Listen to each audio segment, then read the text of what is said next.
The night is dark and full of theories. What if the deadliest mind in Westeros realized he was being played and turned on the puppet master? Let's explore the first flicker of that possibility in the dark. Tywin sits alone in a dim tent at Harrenhal. No courtiers, no family. Only a single candle guttering over maps of the Riverlands, and a neat stack of letters bound with various seals. Outside, the war mutters in distant clanks and shouted orders as lions and wolves tear at each other in the night. Inside, there is only the soft rasp of parchment and the slow, measured breathing of a man who has built his life on control. He reads the first report again. The Valyrian steel dagger, the accusation laid at Tyrion's feet. Catelyn Stark seizing his son at the inn on the King's Road. None of this makes sense. Tyrion is many things, but a silent assassin is not one of them. And Tywin Lannister knows his son's vices as well as his own. The words on the page reek of something else, of design. Another letter, this one from an informant in King's Landing, a quiet spider who is not Varys, but who fears him. A line about Jon Arryn's death. A line about Lisa Arryn's sudden flight. A line about a certain Petyr Baelish, who always seems to be standing just behind every gate where disaster enters. The same name tied to the dagger. The same man whispering in Catelyn Stark's ear when she chose to trust an accusation over evidence. Tywin's jaw tightens. His eyes linger on the name as the candle sputters. Baelish, a minor lord with a major talent for survival. A man who rose from nothing on the strength of numbers in ledgers and numbers in brothels. A useful parasite, perhaps, but not a general, not a lord of war, or certainly not a man who should be able to set lions and wolves at each other's throats with a single story about steel. What if, Tywin thinks, the words forming not as wonder but as threat? This is not a declaration of war between Stark and Lannister at all. What if someone else has loosed these banners, opened this gate, and then stepped politely aside to watch the blood run? Who would dare such a game? And who would Catelyn Stark trust enough to make that accusation against a Lannister son? His fingers tap once on the map where Riverrun lies, then drift to the Eyrie, then to King's Landing. Jon Arryn falls. Lisa flees. Ned Stark comes south. Ned Stark falls. The same quiet shadow behind each turning of the wheel.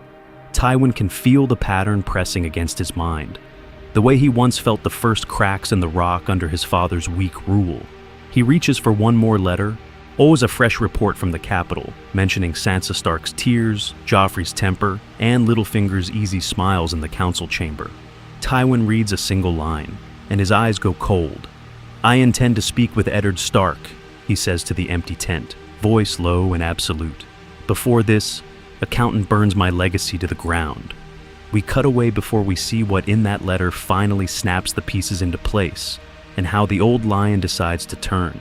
Because if Tywin truly uncovers the trail from Dagger, to Jon Arryn, to Ned's fall, then the entire war you remember is already dead. And in its place, a far darker alliance is waiting to be forged. Title beat. A realm, balanced on a quill. The screen goes black. Music, a single low note, like a drum under the earth. Slowly, a parchment map of Westeros fades in. At first, it is the map you remember. Banners painted in bright heraldry, wolves in the north, lions in the west. A crowned stags over the capital, all neatly inked as if the war were already written. Then, a thin line of fire appears. It starts at the Eyrie, a tiny spark beneath House Arryn's moon and falcon, and begins to creep outward. The flame traces the roads down the Vale, kisses the crossroads inn where Catelyn sees Tyrion, then slithers toward King's Landing like a living accusation. None of this makes sense, the image seems to insist, if you still believe this war began with a drunk king and a foolish boy. The music swells, strings rise, slow and ominous. No words, just the burn. As the fire reaches the capital, the painted banners blacken and curl. Over Lannisport, golden lions catch, their manes turning to ash. Over Winterfell, the gray dire wolf smolders, but does not yet fall. Between them, along the Green Fork, tiny sigils of Frey towers melt into a dark, blood-red smear. Then, as the orchestra surges, all ink begins to pour. From the top of the frame, a new hand writes over the ruin in hard, deliberate strokes. Lannister, not beside Baratheon, but facing Stark across a line that does not yet bleed. The War of the Five Kings is wiped away, names and crowns dissolving under a tide of black. In their place, a single colder phrase etches itself across the center of the map. What if Tywin discovered Littlefinger's schemes and sided with the Starks? The music holds there, no narration. Just that question, hanging like a sword over the realm. Because with one man's discovery, the Red Wedding never happens. Robb Stark rides home as a king who has not yet broken faith. Ned Stark walks out of the capital alive, his head unbowed, his honor bent but unbroken by a bargain with the very lion who once sacked his city. This is not a declaration of war, not yet. It is the moment war itself hesitates. What if the deadliest mind in Westeros realizes he is being played? And decides he intends to cut the strings instead? What happens when the North's honor and the Rock's ruthlessness stand, for once, at the same gate, looking outward rather than at each other? The orchestra climbs higher, brass joining the strings, a grandeur edged with dread. We glimpse in rapid flashes across the map futures that should not coexist. A Blackwater without wildfire, a Twins without slaughter, a throne room where Joffrey never wears a crown, and in the far north, and pale blue eyes watching a realm too busy to notice. Then, abruptly, the music drops to a whisper. Only a soft, lingering note remains as the camera pushes in on the word Tywin, ink still glistening, as if freshly written by some unseen hand. Tonight, we follow the lion's eye as it finally sees the spider's strings. Music fades to silence. A breath of quiet. The map dims, the banners blur, and in that small pause, as the sound dies, we reset. The board is cleared, the old war unwritten. But now, let's explore how one letter, one doubt, and one old lion's pride could remake the fate of every wolf and lion in Westeros. Stating the what if, when the lion refuses to be played. The board is cleared, the old war unwritten. But what if the lion refuses to be moved like a piece at all? Here is our counterfactual in plain, sharp terms. Tywin Lannister receives the same tidings as in canon. Tyrion seized at the crossroads, a Valyrian steel dagger, a wild accusation from Catelyn Stark. Yet instead of accepting the story at face value and riding straight to war, he pauses and thinks the thought that changes everything. None of this makes sense. Tyrion is many things, but a fool who risks war over a crippled boy is not one of them. From that single doubt, a new path opens. Tywin traces the trail from the dagger, to Catelyn, to the Eyrie, to Lysa's letter about Jon Arryn. And he hears the name that sits at the center of every accusation and every convenient piece of evidence, Petyr Baelish. What if, before banners are called and the riverlands burn, the Lord of Casterly Rock looks at this smiling little man and decides, quietly, I intend to know exactly who is playing at war with my house. The second turn of the blade is colder still. Once Tywin uncovers Littlefinger's role in Jon Arryn's death, the lie about the dagger, and the betrayal that will topple Ned Stark, he does not simply double down on Lannister Baratheon chaos. He is not Robert, drunk on the hunt. He is not Joffrey, drunk on cruelty. He is a father who wishes to secure his son's legacy, and a lion who understands that a realm in flames cannot be ruled. So he makes the unthinkable, ruthless choice. He reaches out to the wolves. In this timeline, Tywin and Stark do not become friends. They become something more dangerous. Temporary allies. We will follow Tywin's discovery in the Eyrie, obeys the political calculus that leads him to turn on Littlefinger rather than Catelyn, and the knife-edge negotiations that pull Ned back from the gate of death. We will watch how this single rescue unravels the Red Wedding, reshapes the Blackwater, and sends shockwaves through every hall from Winterfell to Highgarden. To keep this grounded, we set strict rules. All characters keep their canon personalities, their knowledge, their grudges, right up until the moment Tywin thinks that none of this makes sense. Only his earlier insight and the decisions that flow from it change. No sudden saintly lion, no dishonorable Stark. Just the same men forced into a different bargain. And when the story is told, we will step back. We will weigh how plausible this alliance truly is within book and show logic. What it reveals about Tywin's hunger for order, Littlefinger's overconfidence, and the fragile balance of a realm where one unseen hand can topple kings. For now, let's explore how the hand is caught and what a lion does when he finally sees the strings. Music rises, map flares back to life. It's Tywin at Harrenhal, a mind restless in victory, music under, low, and insistent. Tywin sits in the Lord's Tower of Harrenhal. Victory hangs over the camp like smoke, thick and choking rather than sweet. The lions have bloodied the wolves in the Riverlands. Banners of Tully and Stark smolder outside the gate, yet his quill lies idle. Thus, the old lion stares at parchment, not maps. Reports from King's Landing, again. Joffrey ordering tongues torn out for jests. Cersei countermanding the council, then whining when the gold cloaks grow restless. Varys warning of bread riots. Pycelle simpering about the strain on the royal stores. This is not governance. This is a child's game played with swords. Tywin reads the lines once, then again. None of this makes sense. The realm trembles on the edge of war. Oi and his so-called king is busy inventing cruelties. His daughter is playing at intrigue with the subtlety of a drunken sellsword, and somewhere in the middle of it all, a string of convenient deaths has cleared their path to power. He leans back, armored fingers steepled. Jon Arryn first. A cautious man, no friend to Lannister, but no fool. Suddenly ill, conveniently silent, just as he begins asking after royal bastards in the Book of Lineages. Then Robert, as felled by a boar he had hunted 100 times before, after a hunt Cersei arranged, with wineskins refilled and refilled again. Ned Stark rides south, and the wolves walk willingly into the lion's den. Tywin's mouth tightens. The Stark is many things, but he is not subtle. An honorable fool, yes, but a fool who should have been predictable. Instead, chaos. A brawl in the streets, a dead butcher's boy, a dire wolf slain, then the Valyrian steel dagger in the hands of an assassin. And the accusation that his own son sent it. Tyrion, of all people. Tywin almost snorts. His dwarf son gambles, whores, drinks himself stupid, but hires cat's paws to murder a northern boy who is no threat to him, with a blade that can be traced. If this is true, then lions ought to graze like sheep. If it is false, then someone has chosen their scapegoat with care. He recalls the name that came attached to that lie. Petyr Baelish, Littlefinger, a minor lordling made master of coin, slithering from brothel to counting house, somehow indispensable to every council and beneath every whisper. Each disaster in the capital seems to leave him richer, more necessary, more amused. Jon Arryn dead, Robert dead, Stark disgraced, and now a prisoner of his own honor.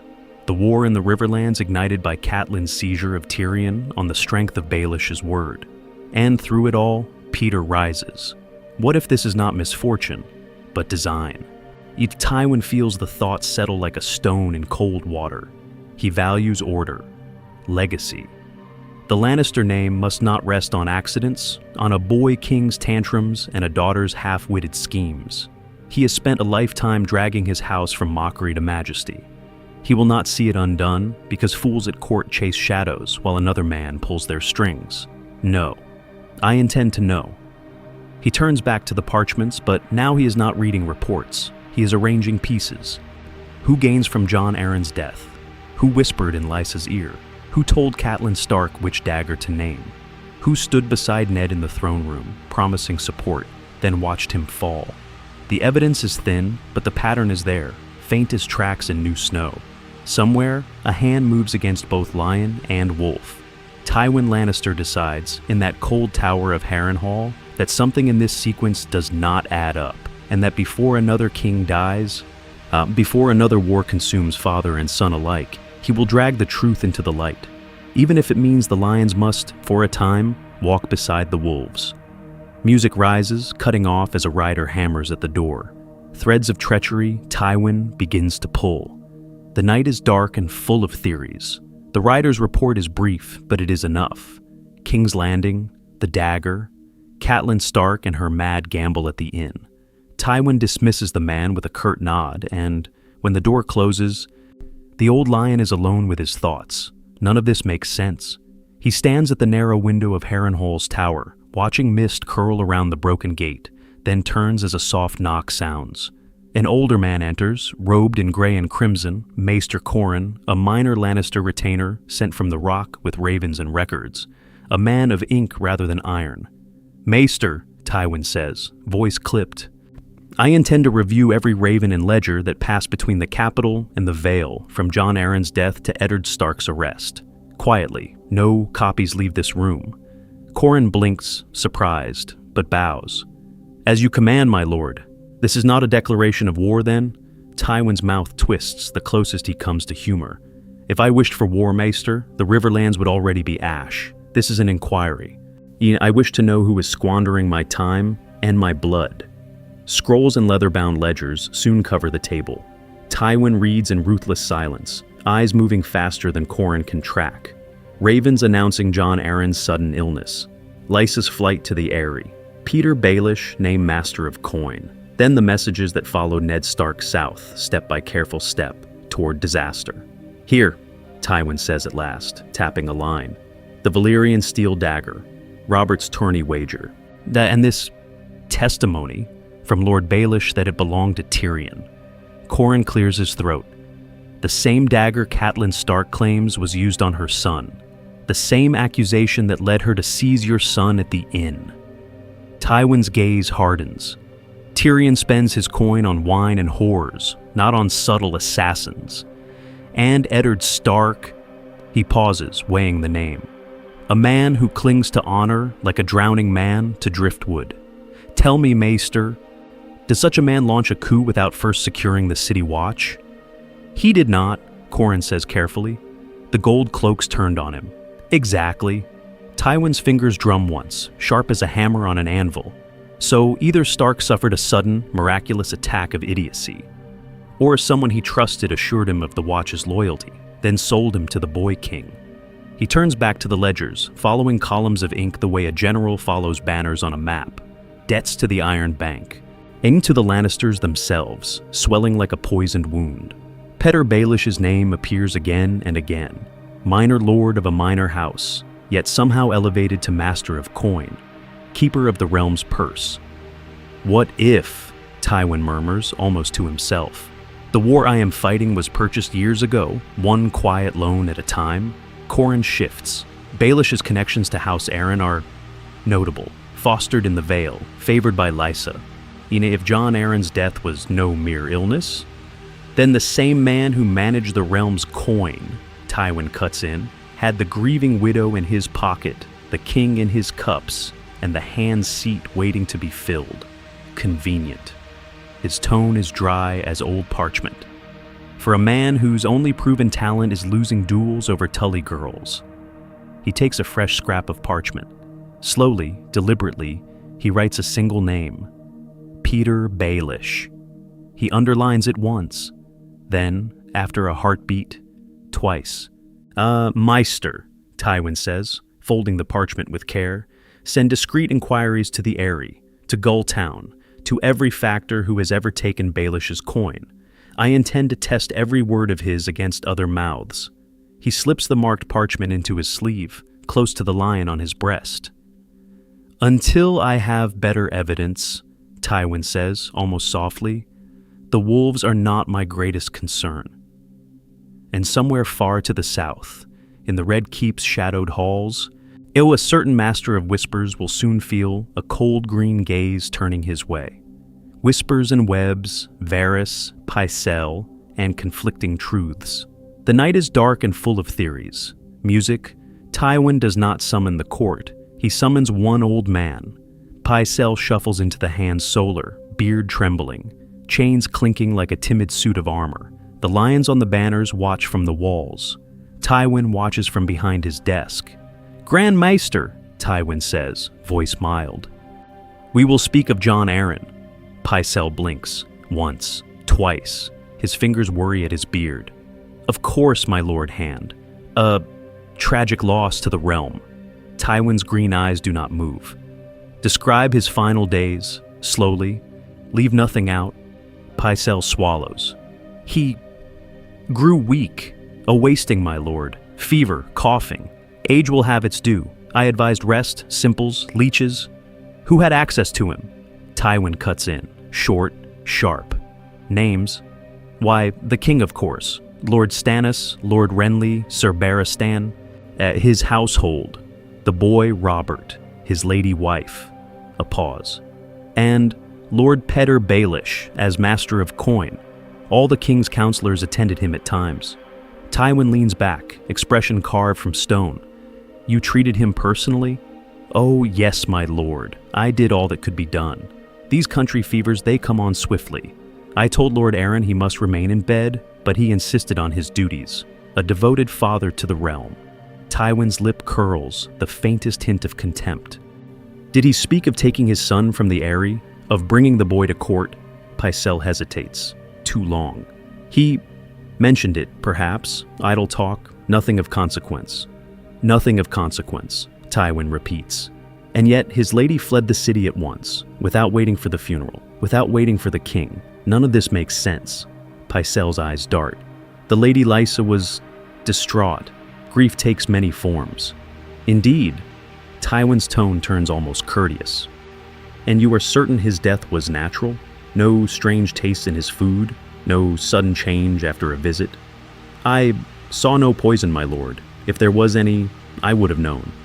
Tywin lets the silence stretch until the old man begins to sweat. You are dismissed, Grand Maester, for now.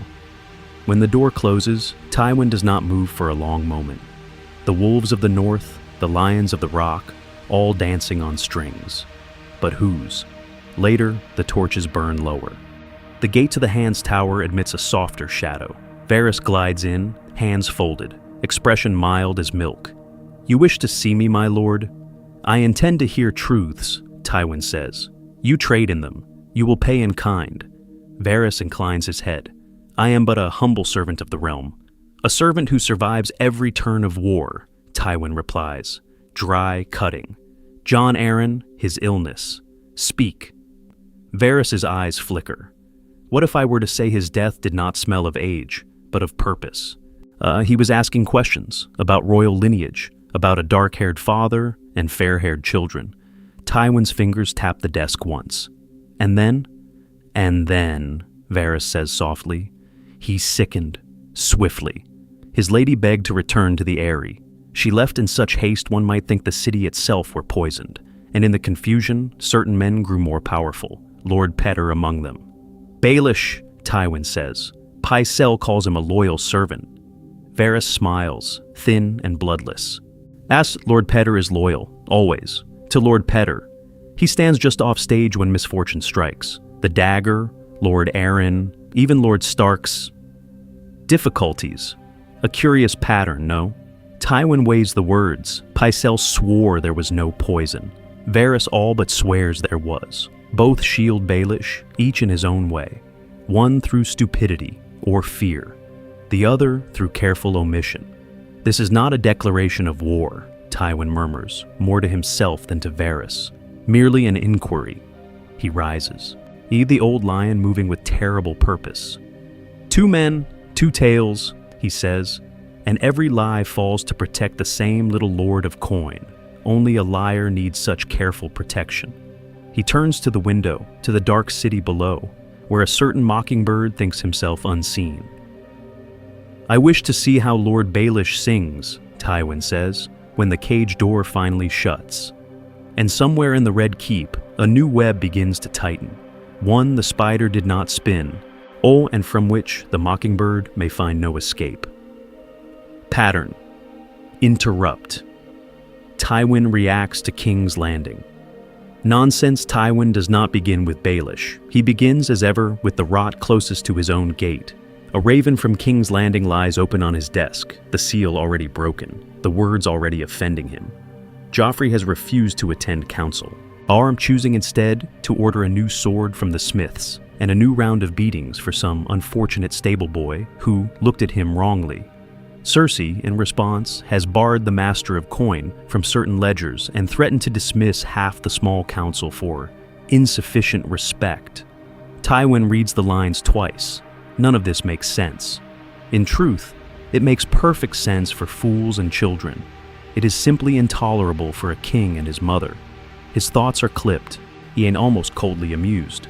Are these the people upon whom the fate of my house depends? a boy king who mistakes cruelty for strength, and a queen who mistakes petty vengeance for rule. His gaze drifts to the other ravens stacked beside it. Jon Arryn, poisoned in his own bed. Robert Baratheon, a drunken king killed by a boar while his Lannister squire refilled the wine. A northern lord, Eddard Stark, hauled south, then arrested on treason charges after trying to save that same king from his own family. And now Joffrey, swinging a sword not at enemies beyond the walls, but at the very idea of stability.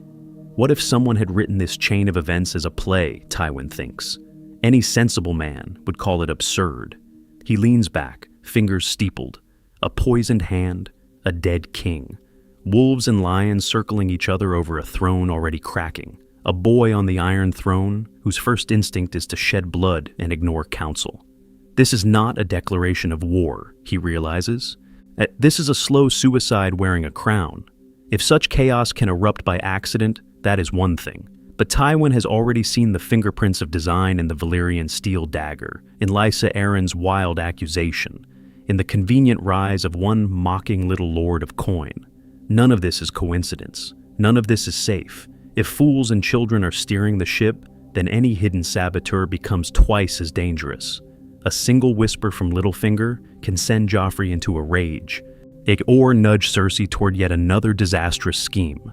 Tywin will not permit his legacy to rest on the whims of a mad boy and a terrified sister. Very well, he decides. I intend to strip the deck of hidden knives before the ship capsizes. The humor in his mind fades. The old lion returns. He reaches for a fresh piece of parchment, but then stops. This will not be done by Raven. Words can be intercepted, twisted, delayed. He needs eyes and steel. They're a man too loyal to be bought and too dull to be seduced by Baelish's promises. Send in Sir Adam Marbrand, Tywin says, voice flat. The door opens, boots scrape, banners stir faintly in the draft from the corridor. Tywin studies the knight, a dependable flame from the Westerlands. Not a clever man, but a steadfast one. I wish to know, Tywin begins, each word deliberate. Every gate Lord Baelish passes, every coin he moves, every whisper he trades, quietly, thoroughly. Bring me evidence, not rumors. Marbrand bows, uneasy, sensing that this is no ordinary errand. The game has shifted. The investigation is about to become far more dangerous and direct. And somewhere in the Red Keep, though he does not yet know it, the Mockingbird has just earned the undivided attention of the Lion of Casterly Rock. Following the coin, unmasking Baelish's game.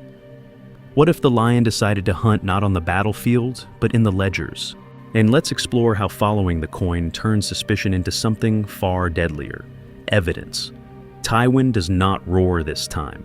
He writes, a single order, copied 3 times, sent under his seal to the Master of Coins offices, the city's moneylenders, and the Iron Bank's factor in King's Landing. A full accounting of the Crown's debts, every loan, every interest rate, every roll of parchment Littlefinger has buried beneath charm and confusion. I intend to see, he remarks dryly to Kevin, yet whether the realm is poor or merely being robbed. The response is chaos in ink. None of this makes sense. Figures do not match. Loans are refinanced 3 times over, fees piled atop fees, repayments delayed with new borrowing. Short. Then, the longer realization, this is not incompetence, it is design.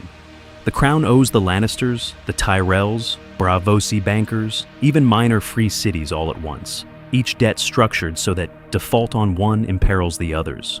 Tywin sits back, the weight of it settling on him. Baelish has made the Iron Throne a spider's web, and every thread runs through his fingers. If the lions call in their gold, the reach bleeds. If the Tyrells press their claim, the Iron Bank snarls. If the Braavosi demand payment, the Rock must choose between the king and its own coffers. Who benefits from a king so entangled he cannot move without a handler at his elbow? Then Tywin notices the timing. Loans spike just before Jon Arryn's final illness, as if someone knew a regency and chaos were coming. Another surge just before Robert's ruinous tourney, as though the Crown were nudged toward spectacle and debt in equal measure. And around the time of Ned Stark's arrival and arrest, the pattern sharpens. Sudden payments to gold cloaks, quiet advances to certain river lords. Funds shuffled on the same days ravens flew to the eyrie. Money moves when power moves. Here, the coin marches in lockstep with war. Oami thinks of Catelyn Stark seizing Tyrion on the King's Road, of a Valyrian steel dagger, of one name tying those events together. It was Littlefinger who vouched for the dagger's origin, who placed the blade at Tyrion's throat with a smile and an easy lie. A convenient accusation that set wolves and lions at each other's gates. Tywin's jaw tightens. So, this is not merely a question of treason against the crown. This is personal. A man has tried to use his son as kindling for civil war. The father in him is buried deep, but the lord in him understands insult and danger. Baelish, he says at last, almost amused. A minor lordling who believes himself my equal because he can count. There is a flash of cold sarcasm. How clever. The conclusion is simple, brutal, and entirely in character. Littlefinger is not just corrupt. He is manufacturing chaos to rise above his station, turning kings, Starks, and Lannisters into pieces on his board. Such a man cannot be allowed to live unchained. And as Tywin folds the ledgers closed, he is already considering which allies, which wolves, might be useful in bringing the mockingbird down. The lion sets a trap, summoning Littlefinger. The night is dark and full of theories. Tywin does not rage, he plans. By the time the ledgers are stacked in a neat damning pile, his course is fixed. Littlefinger will be brought to him like any other debtor of the crown, politely, formally. Now with every gate and corridor already measured, the summons that goes out bears the royal seal. It speaks of numbers, not knives. Lord Baelish is requested to attend Lord Tywin Lannister to discuss crown finances, war funding, and the escalating debts to the Iron Bank. Nothing in the wording is an accusation. Everything in the timing is. A man who has grown fat on interest and hidden fees cannot easily refuse the one Lannister who actually reads the accounts. In the Vale, in the Reach, wherever this finds him, Littlefinger smiles when he breaks the seal. To him, Tywin is just another great lord. A more dangerous lion, yes, but still a lion to be fed choice information and starved of the rest. In his mind, the game is already won. The wolves and the lions glare at each other across the field, and he alone counts the coins that keep their banners flying. What if, he thinks with private amusement, Tywin wishes to squeeze more gold from the north? Very well. Then he will advise higher tariffs on Stark timber, whisper of new loans, speak of war as if it were a balance sheet. None of this makes sense to him as a threat. It feels like opportunity. Tywin chooses the ground, not the Red Keep, with its hidden passages and Varys' whispers. Harrenhal will do, or another Lannister stronghold on the road, a place where his men hold the walls, the towers, the keys. When Baelish arrives, he finds Lannister guards at every stair, crimson cloaks at every door. The exits watched by hard men who do not laugh at his jests. Tywin sits in a high-backed chair beneath a leering stone gargoyle, the image of a father hearing a wayward steward's report. His tone is almost mild. Almost. I intend to bring order to the crown's accounts, he says, steepling his fingers. The war has cost more than it should. The Iron Bank grows impatient. Explain to me, Lord Baelish, why a realm at peace on paper bleeds like one at war.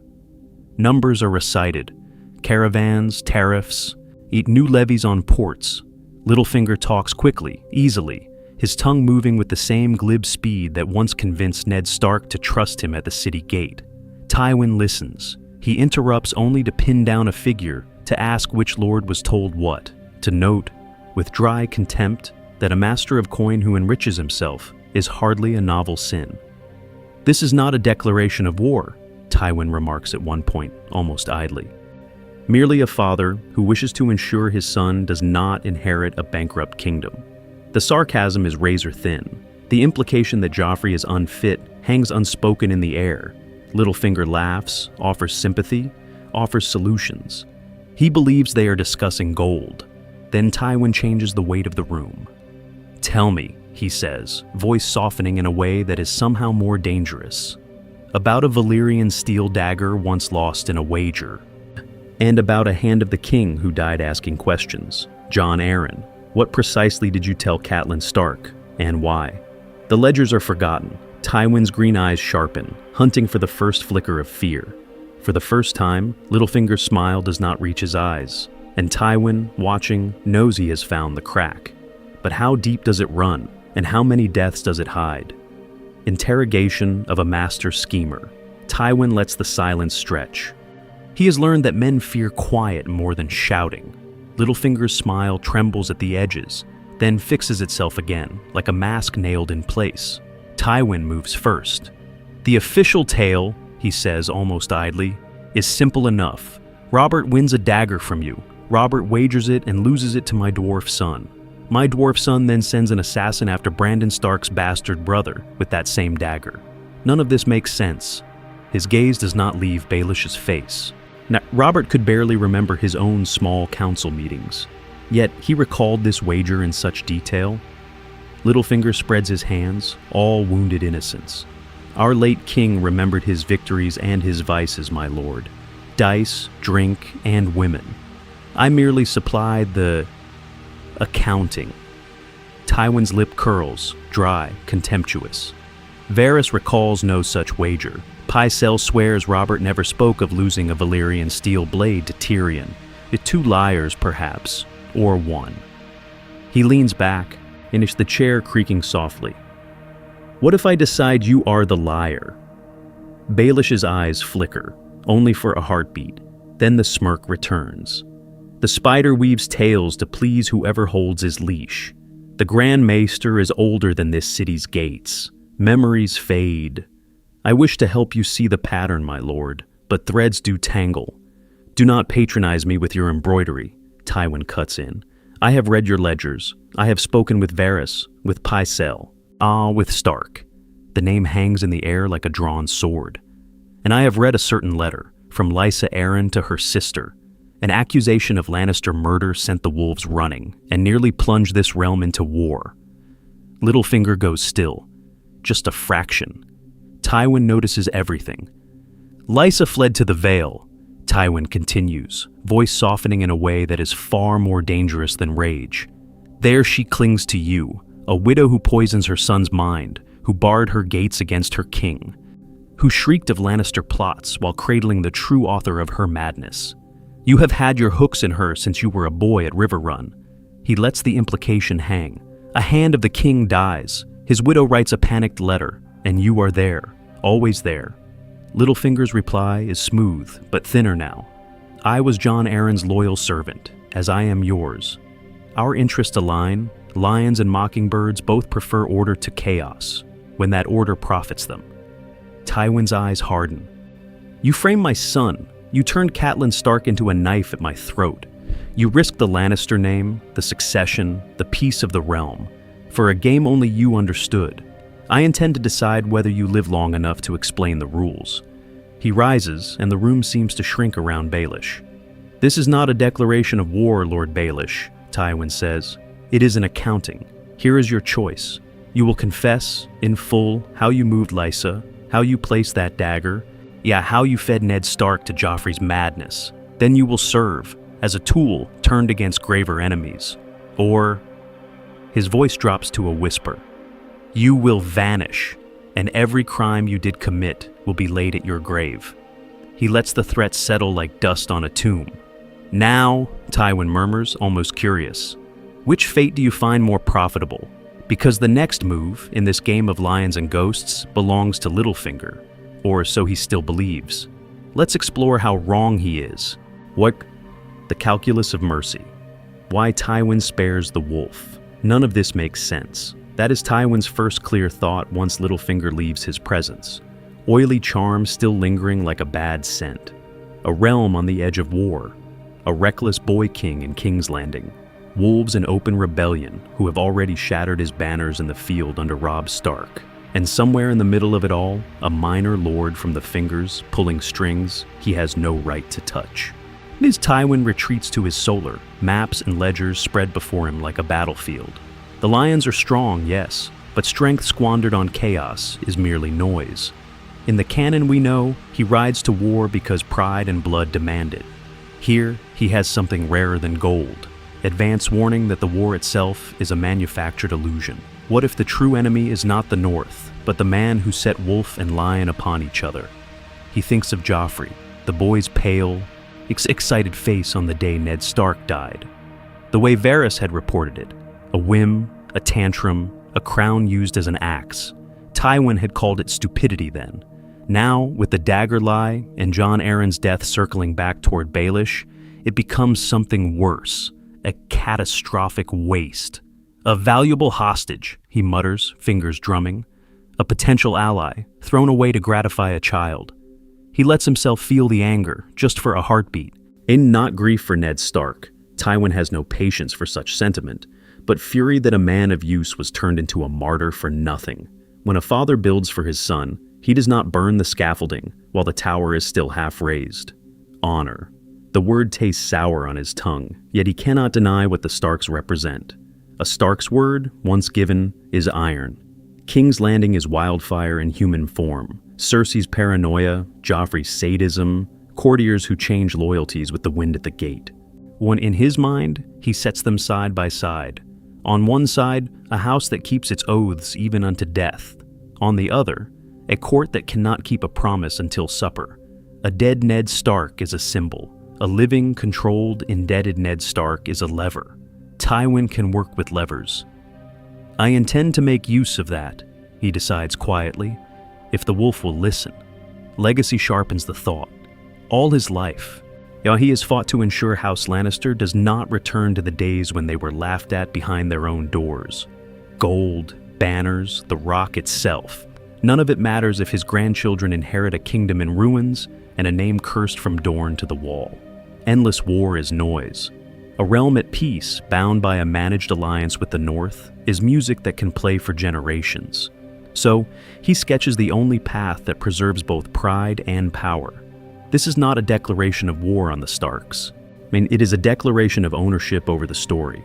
If he can expose Littlefinger as the architect of the chaos, Dagger, Jon Arryn, the false accusation against Tyrion, then the narrative changes. The lions were deceived, the wolves were provoked.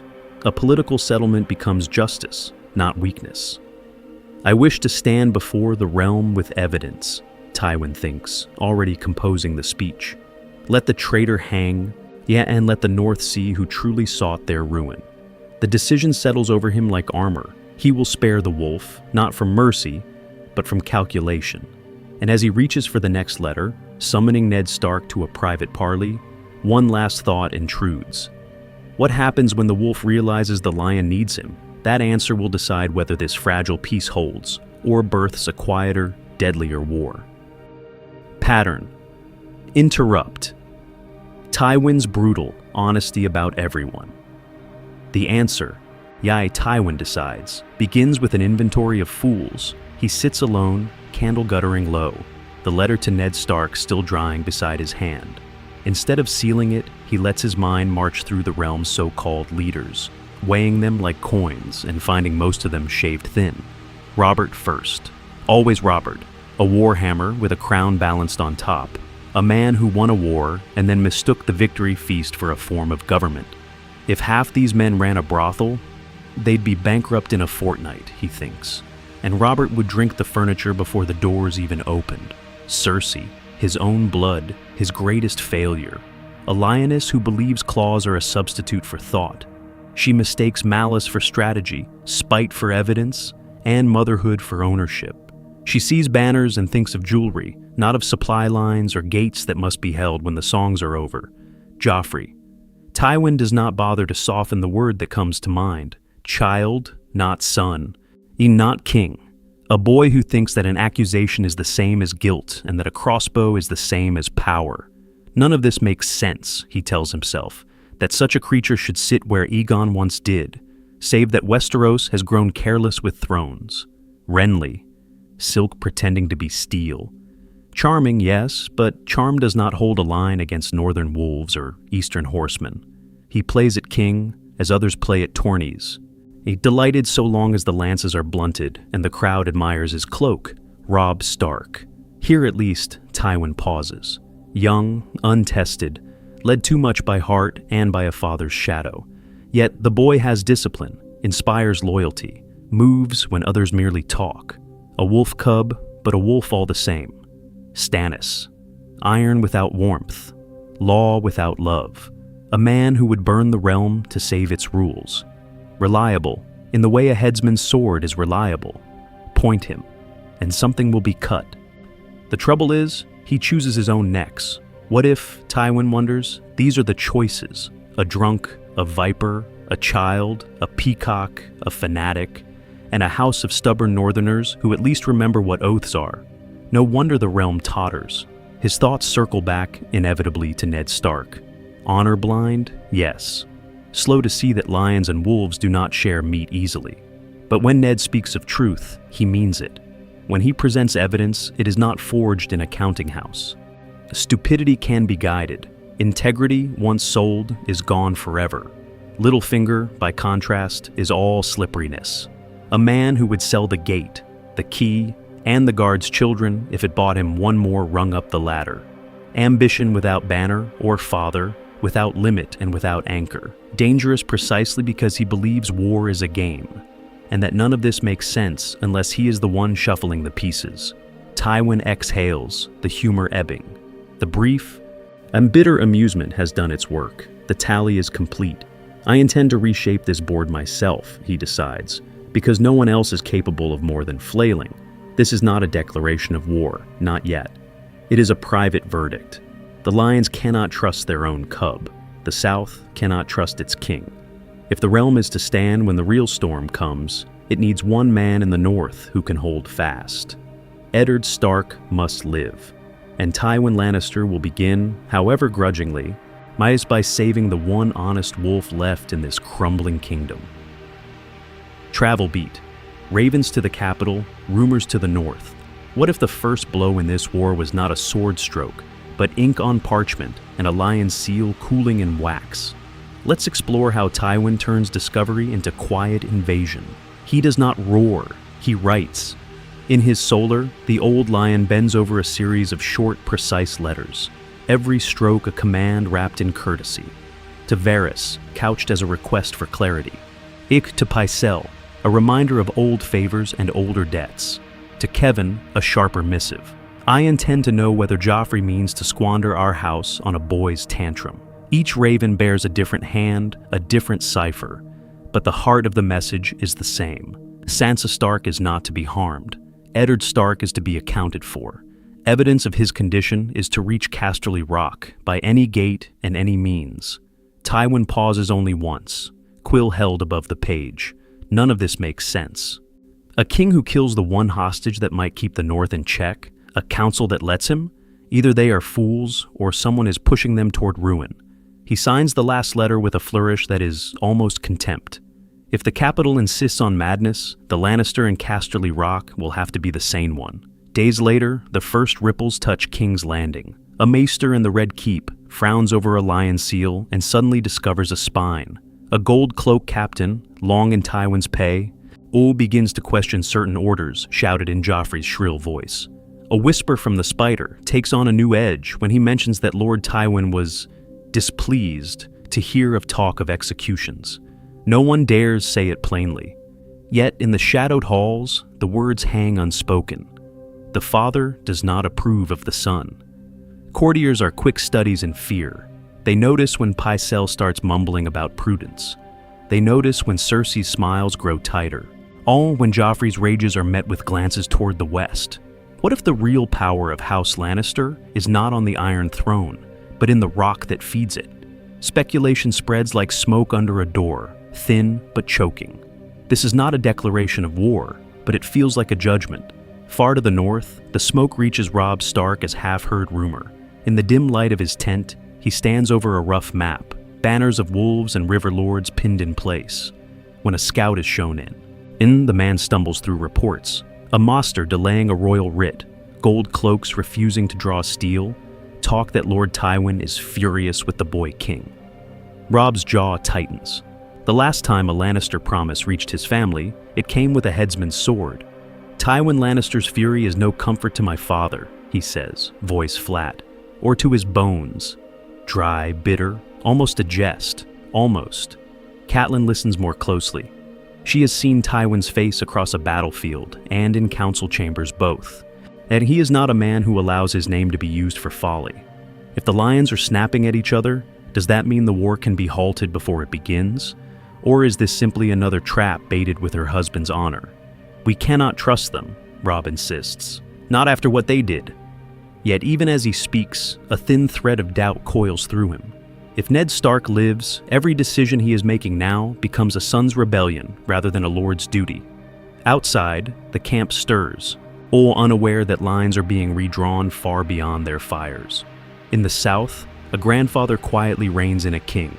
In the north, a son sharpens his sword while his mother clings to a sliver of impossible hope.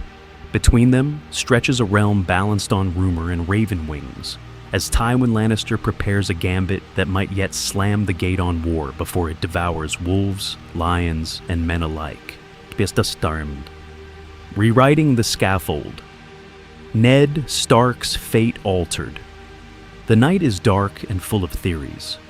The bells of the Great Sept toll like a sentence already passed. The square heaves with bodies, banners, and breathless anticipation. Wolves ringed by lions. A father paraded before a son who barely understands the weight of a crown. On the surface, nothing changes. Joffrey sits the Iron Throne brought here in pomp, Cersei poised at his side, Sansa stiff as a carved figure, and Ned Stark dragged forward in chains. The crowd roars for blood. Varys watches from the shadows, hands folded, the eyes restless. He knows the script. Tywin and Ned agreed. A false confession, then the wall. Order preserved, war delayed. What if the city simply obeyed the plan? Then the pattern breaks. A breathless page pushes through the Kingsguard at the gate of the Sept, clutching a ribbon-tied scroll. The boy nearly trips over his own feet, but the seal remains unbroken. A roaring golden lion, the hand seal, Tywin's seal. None of this makes sense to those in the crowd, but at the dais, it lands like a thrown spear. The parchment passes from hand to hand until it reaches the small council. Pycelle squints. Varys does not bother. He reads the first line over the old master's shoulder and goes utterly still. This is not a declaration of war. It is something far more dangerous to Cersei's little drama. Command. Cersei's gaze snaps to him. Varys lifts his eyes, that soft, oily calm now edged with something like alarm. Tywin has written in precise, a merciless language. Eddard Stark is not to die. The original bargain stands. Exile to the Night's Watch or kept as hostage, to be decided upon Tywin's arrival. Any deviation will be treated as defiance of the hand of the king and the will of House Lannister. Cersei's face tightens. For a heartbeat, Mother and Spider share the same thought. The old lion has tightened the leash. Joffrey, of course, cannot read a room, let alone a raven. He rises, voice shrill, and declares that he intends to show strength, that he wishes to see the traitor's head. He waves away the scroll as if it were some dull petition from a minor lord, but this time, the Kingsguard do not surge forward in eager obedience. They hesitate. Barristan's jaw clenches. The Hound glances at the council, then at the boy king, weighing which lion truly rules. Even Cersei hisses under her breath, a sharp, furious whisper. "Sit down." Joffrey does not. He repeats the order. The Sept holds its breath, and then, in a small, almost pathetic moment, the king is checked.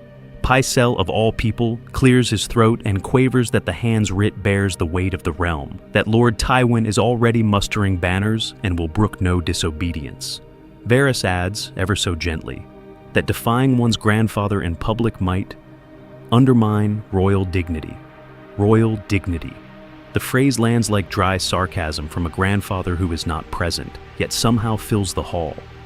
Joffrey's cheeks flush. He sputters, but the momentum is gone. No Sir Aelin steps forward. No sword rises. Ned Stark kneels, waiting for the bite of steel that never comes. Confession spilled, honor already broken, he hears only the restless mutter of the crowd as confusion ripples outward. The Lannister banners above the gate do not dip in mourning. They merely stir, as if amused. Hands seize him. Instead of the clean finality of death, there is the rough, a humiliating drag back through the Sept, down into the bowels of the Red Keep. A condemned man, but breathing. His words have been used as theater, accusation turned to spectacle, evidence twisted to calm a city rather than satisfy justice. In the darkness of his cell, Ned stares at the damp stone and assumes he is merely awaiting a slower execution. The lions have caged the wolf. What else could follow? He thinks of his son in the north, like of gates closing and war marching south regardless of his fate. He does not know that far away, an old lion has already decided. I intend to keep you alive, Stark, not for mercy, for the realm. And beyond Ned's walls, whispers begin to coil through King's Landing. If Tywin will overrule his own king in public, what exactly is being rewritten in private? Dialogue in chains. Ned and Varys reconsider the board. The night is dark and full of theories. What if the man waiting in the black cells is no longer a doomed wolf, but a piece someone powerful intends to keep on the board? Let's explore that, in chains and candlelight. The cell is, as in canon, damp stone, rank straw, a single guttering candle by the door. Eddard Stark sits against the wall, legs drawn up, the weight of failure heavy on his shoulders. He thinks of Sansa and Arya, of Robb riding beneath gray banners, of gates closing in the north. None of this makes sense anymore. And Joffrey should have killed him already. The door scrapes open, soft steps, the rustle of silk where there should be chain. Lord Stark, Varys murmurs, hooded and smooth. I wish to speak with you. Ned's eyes narrow. Come to bring me my death warrant? On the contrary, Varys studies him, weighing a man already weighed by others. Your death is inconvenient to certain parties. Ned almost laughs. It comes out as a hoarse cough. To Cersei? Yeah, to the boy king who needs my head to look strong? Varys tilts his head. To Lord Tywin Lannister. He lets the name hang between them like a drawn blade. The father of the hand you unseated, the lion who now watches the wolves with unusual interest. Ned goes very still. Tywin, a man he has never met, yet whose war he has dreaded for half his life. You expect me to believe a Lannister wishes me alive? I offer you evidence, not comfort, Varys replies. This morning, a raven reached the rock. It spoke of your arrest, of accusations traded like coin, of Littlefinger's sudden flight. Lord Tywin has intervened, quietly, firmly. He has insisted the king's justice wait. Ned frowns. Why? The word is a challenge. Out of mercy? Varys almost smiles. Lord Tywin does not deal in mercy. He deals in advantage. He has seen that someone sought to set lion and wolf at each other's throats. He does not enjoy being made a fool. And he believes you may yet be useful in proving who held the dagger at the gate. Ned thinks of the Valyrian steel blade, of Littlefinger's smug assurance, of Lysa Arryn's letter. A pattern emerges, ugly and precise. So, I am to be his witness? Perhaps, or his hostage, or his, partner, in a fashion. Varys' eyes glint in the dim. This is not a declaration of war, Lord Stark. This is a declaration of intent. Tywin intends to keep the realm from tearing itself apart. He prefers ledgers to battlefields when he can. He knows war. He knows what it does to fathers and sons. An honorable goal, Ned says bitterly, pursued by a man who butchered the reins in their halls. Varys' voice softens. He is the one man in this city who can actually hold it together if he can be steered.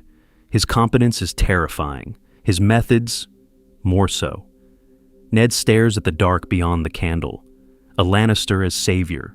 A lion shielding a wolf for his own reasons. Can honor live beside such ruthless pragmatism, or does one devour the other in the end? What if I refuse to play his game, he asks. What if I demand only my daughters and the wall? Then you will still be alive to refuse, Varys says, because Lord Tywin has ordered it, for now. The words settle like chains and like keys. Ned realizes his fate no longer rests with a petulant boy king or a terrified queen, but with an old lion he has never seen. To save his family, he must understand Tywin Lannister, how he thinks, what he fears, what legacy he intends to carve into the bones of the realm. And above them both, unseen in the dark, the shape of the coming war begins to change. Pattern interrupt. Tywin's family meeting. Fantasy. Tywin's eyes close for a heartbeat, and the dungeon falls away. In his mind, the torches become candles, the stone becomes polished red marble, and the great lion of Lannister roars down from the wall. Before him sit his legacy and his ruin, Cersei, Jaime, Tyrion, and Joffrey, lined up like errant children before a very tired father. He says nothing at first. He only looks at them, one by one, cataloging the wreckage. You framed my son. You killed the Hand. You lost the North. You set the realm on fire. For what? Of course, he does not say it aloud. Tywin Lannister does not rant, but the thoughts march in perfect order. Cersei, all brittle pride and wine-stained defiance. Jaime, the golden son who threw an oath and a boy out the same window. Tyrion, clever enough to see the trap, foolish enough to walk into every accusation with a jest. And Joffrey? Joffrey is not a king. Joffrey is a lit torch in a dry forest. None of this makes sense, the old lion thinks, staring at the boy king in this imagined hall. You had a united realm, an easy war, banners that would have answered any call, and you chose to butcher the one Stark who wished only for home. He turns, in the fantasy, to Cersei first. You wish to keep your children, he imagines himself saying, so you paraded your treason in front of the only man in the Seven Kingdoms who still loved Robert Baratheon. You handed Ned Stark the truth, and then were shocked when he used it. Why? To Jaime. You were to be my sword. Instead, you became a story the wolves tell their pups to make them hate us. A kingslayer, a child maimer, and a man who let his own capture shatter Lannister's strength in the Riverlands. What if Jaime had simply held his post and his temper? To Tyrion, you at least can count. You saw the debt, the chaos, the missing coin. Yet you let a man like Baelish stand at the gate of the treasury and smiled at his japes. I intend to correct that, if you have not already drunk away the evidence. And then Joffrey. In Tywin's mind, the hall goes very still. You had one task, he thinks, sign the paper. Send the wolf to the wall. Instead, you took his head, spat on the only honorable name in the North, and called it strength. This is not a declaration of war, you said with your sword. It was a declaration of stupidity. Let's explore the wreckage. A war born not of strategy, but of wounded pride, lust, and a boy's need to feel like a king. The lions did not lose the realm to enemies at the gate. They handed it, piece by piece, to a clerk from the Fingers. In the fantasy, Tywin almost laughs. Yet almost. He sees with brutal clarity that he cannot trust his own blood to act with wisdom. Cersei's paranoia, Jaime's impulses, Joffrey's cruelty, each a spark on dry tinder. Against that, the cold, stubborn honor of a Stark begins to look less like an obstacle and more like a foundation. I wish to deal in stone, not kindling, he thinks. The candles gutter, the marble fades, the dungeon returns. Tywin opens his eyes to darkness and iron and the faint echo of distant wolves. Daydreams will not mend the realm. He cannot rewrite his children, but he can decide what becomes of Littlefinger and what future the North will have. The family meeting dissolves, the war for the shape of the coming peace resumes. The fall of Petyr Baelish. The dungeon fades again, but this time into polished stone and candlelight. Tywin sits at the head of the small council table, the lions carved into his chair seeming to bare their teeth. The room is smaller than usual. That's the audience pared down by design. Varys, Pycelle, a grim-faced Ned Stark, and Renly Baratheon in sullen attendance. No Cersei, no Joffrey, no Petyr Baelish. A single leather folder rests before Tywin. It might as well be a sword. He studies each man in turn, then speaks with the same calm he would use to announce the weather. He lays out the story. Jon Arryn's convenient death, Lysa's flight to the Eyrie, Catelyn Stark's seizure of Tyrion based on a dagger that never belonged to him, and war between wolves and lions, born not of ancient feud, but of one man's ambition. What if, he asks them without asking, all of this was engineered? He opens the folder. Ledgers, copied in a precise Westerland's hand, slide across the table. Loans invented, debts misreported, crown revenues bled into shell accounts that lead inevitably to Baelish. None of this makes sense if Petyr is merely careless. It makes perfect sense if he is feeding chaos. Tywin does not accuse, he demonstrates. Its each number is a blade, then come the letters. intercepted ravings from Lysa, pried from the fingers of a terrified messenger at the bloody gate, her confession about poisoning her husband, her praise for her sweet Petyr who told her what to do. Tywin reads a line aloud, voice dry as old parchment, and allows himself the faintest curl of contempt. A woman this unstable did not invent this plot. She was coached.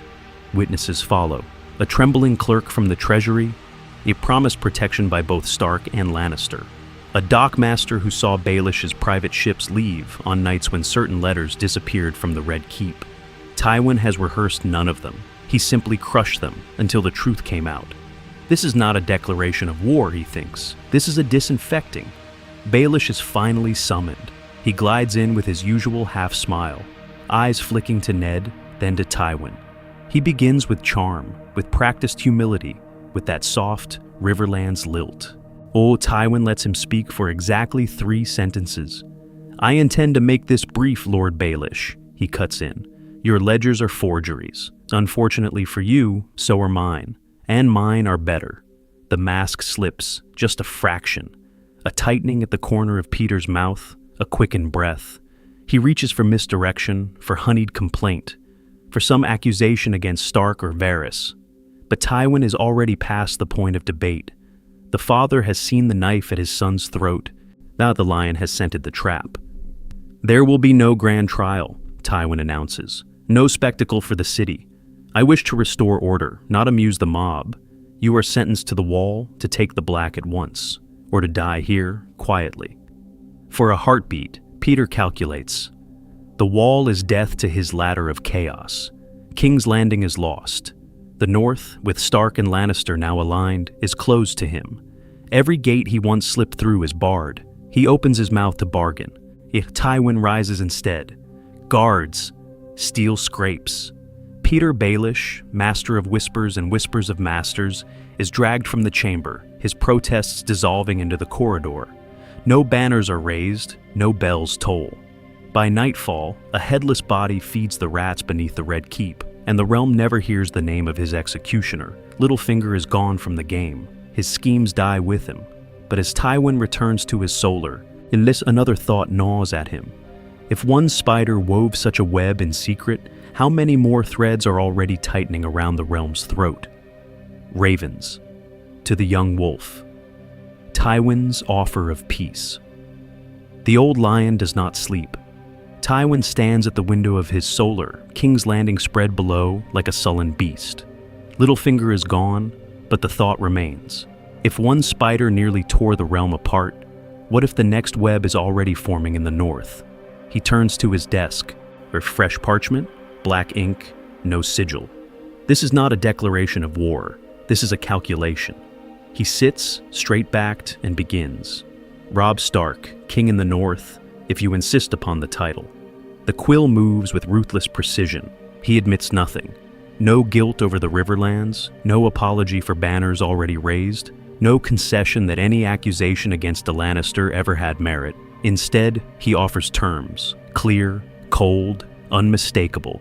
He writes that Eddard Stark yet lives, that the boy king's fury has been contained, for now, that the father of the wolves can be preserved from the headsman's sword, provided his son halts his advance and agrees to parley under strict conditions. Not surrender, negotiation. Tywin's mind works faster than his hand. Robb is young, but not a fool. A son who marched for his father's honor cannot lightly ignore the chance to save that father's life. So, Tywin shapes the offer to wound and to flatter in the same breath. He paints a picture where Robb is seen as protector of his people, not merely a conqueror burning the south for pride, where the north's fields are spared while other kings chase glory. And in doing so, Tywin allows himself to appear almost magnanimous, a lion staying his claws for the sake of peace. Yet, he yields nothing of substance, no admission of weakness, no hint that the Lannister gate has ever truly been threatened. He pauses only once, lips thinning. "Yeah, I wish to avoid needless bloodshed," he writes, and almost snorts at his own hypocrisy. Needless is a flexible word. Still, the sentence stays. Optics matter, legacy matters. He signs with his name alone, no titles. The seal of the hand presses wax like a verdict. cut north. In Robb Stark's war tent, the air is thick with damp wool and impatience. The raven's arrival has already set the camp whispering. Now, the young wolf stands beneath the flapping map of the Riverlands. Tywin's letter in his hand, his mother, the Great John, and half his council watching. He reads in silence, once, then again. Catelyn's eyes never leave his face. What does he say? Her voice is tight, as if dragged over stone. Robb passes her the parchment. She scans the lines, color draining. He offers your grandfather's peace, with your father's life as the price. Her breath catches. Robb, we must answer. We must at least hear him. This is your father. This war began for him. The Great John explodes before the words finish. Parley with the man who set lions on the Riverlands? With the butcher of the Tully lands? None of this makes sense. His great hand slams the table, cups jumping. The old bastard smells fear, that's all. Other northern lords growl their agreement. They speak of burned villages, slaughtered small folk, the Lannister host crossing every gate like a plague. Trust Tywin? Trust the father who raised Cersei and Joffrey? Yet some, quieter, shift uneasily. A living Ned Stark is not a thing easily dismissed. Robb listens. He lets the storm rage around him, jaw clenched, eyes on the map. Wolves, lions, rivers, and roads. Every choice cuts. If he refuses and Ned dies, what kind of son is he? If he accepts and Tywin lies, what kind of king? Finally he speaks. I intend to hear him. The tent stills. Hearing is not yielding. If there is a path that saves my father and my people, I will find it. The decision is made. The young wolf will meet the old lion. And at that meeting, the entire shape of the war may change. Travel beat. The road to a lion-wolf summit. Robb's words hang in the tent like frost. The young wolf will meet the old lion. Within a day, ravens are flying. Not terms of surrender, not yet, but terms of meeting. A ruined holdfast on a minor tributary of the Red Fork is chosen. Makes stone shells and a half-collapsed gatehouse, offering no advantage to either side. Hostages are named with brutal care. Edmure Tully to ride under Lannister watch.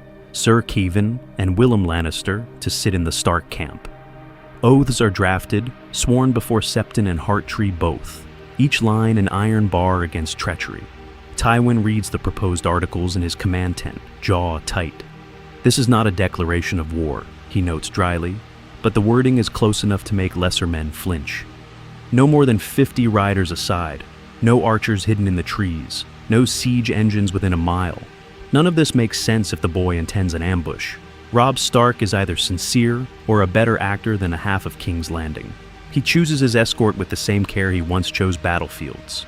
Sir Kevan, of course. A handful of knights whose loyalty is proven by years, not flattery. No gaudy baggage train, no ostentatious banners beyond the main Crimson Lion.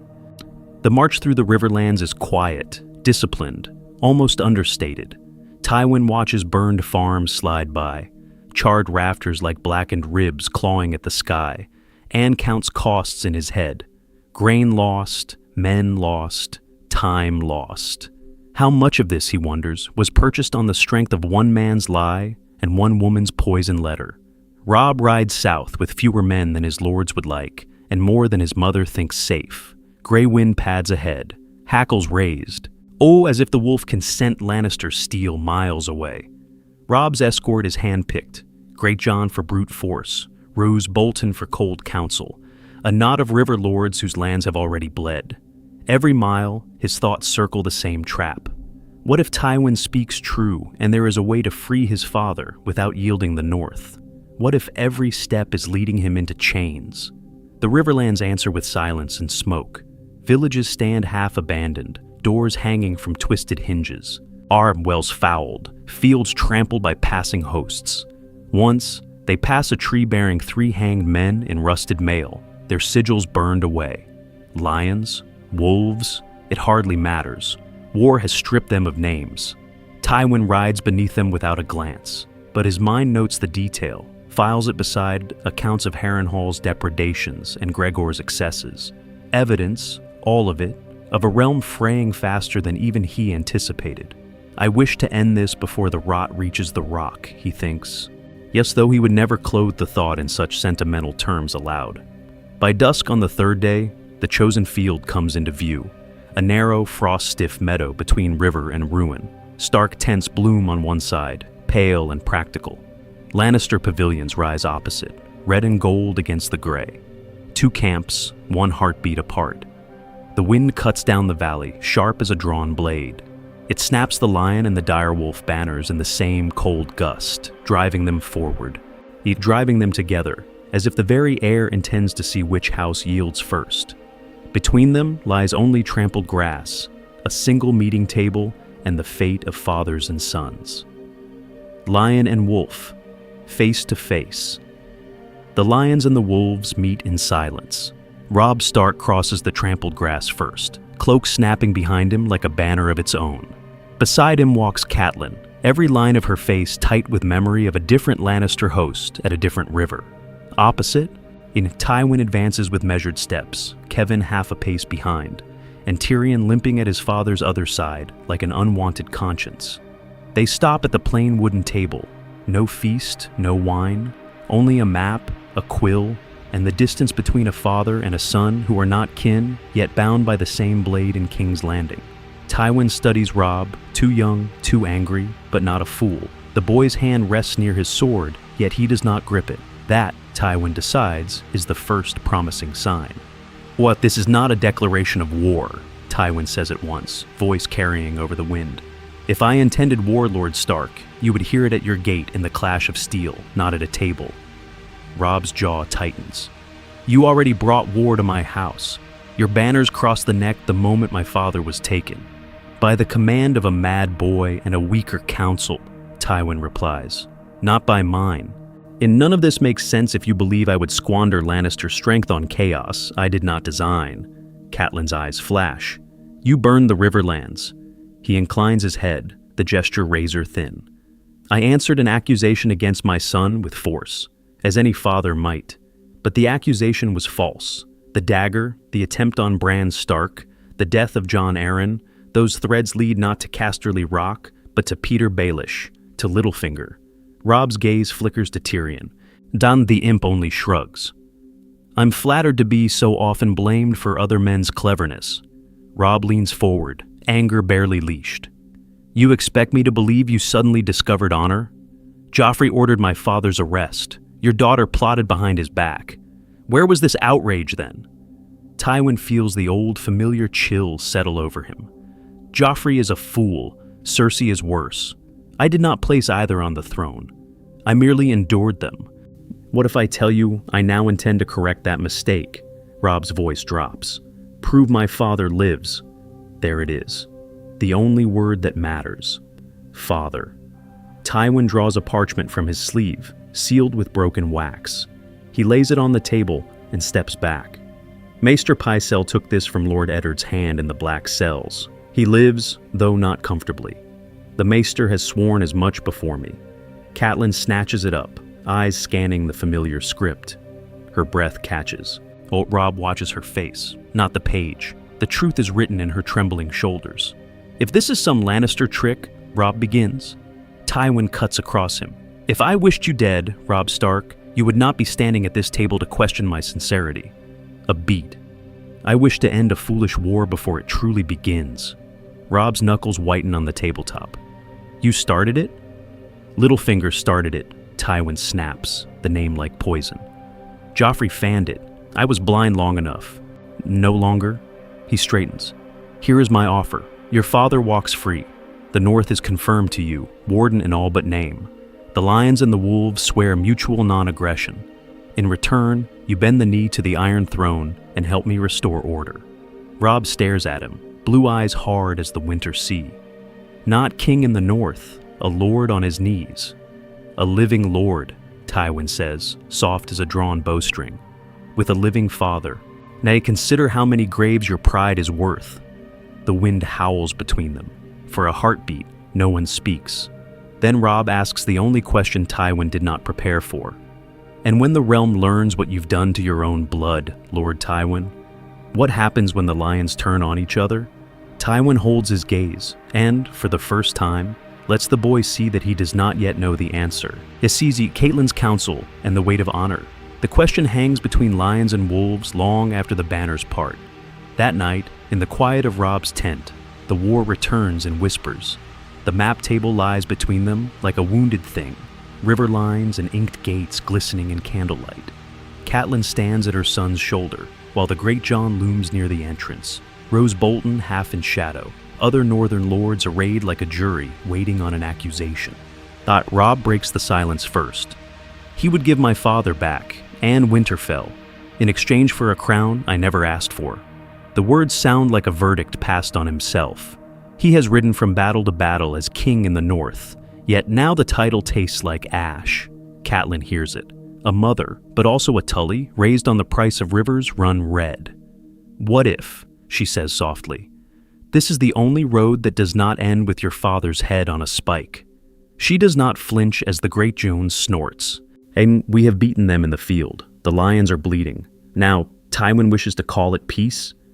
Peace bought with our knees in the dirt," the Great John growls. "I intend to keep my sword drawn, not use it as a walking stick before some Lannister gate. We named you king, boy. Men died for that name." His blunt honesty strikes the tent harder than any wind. Others murmur, pride stoked, grief close behind. Catelyn does not raise her voice.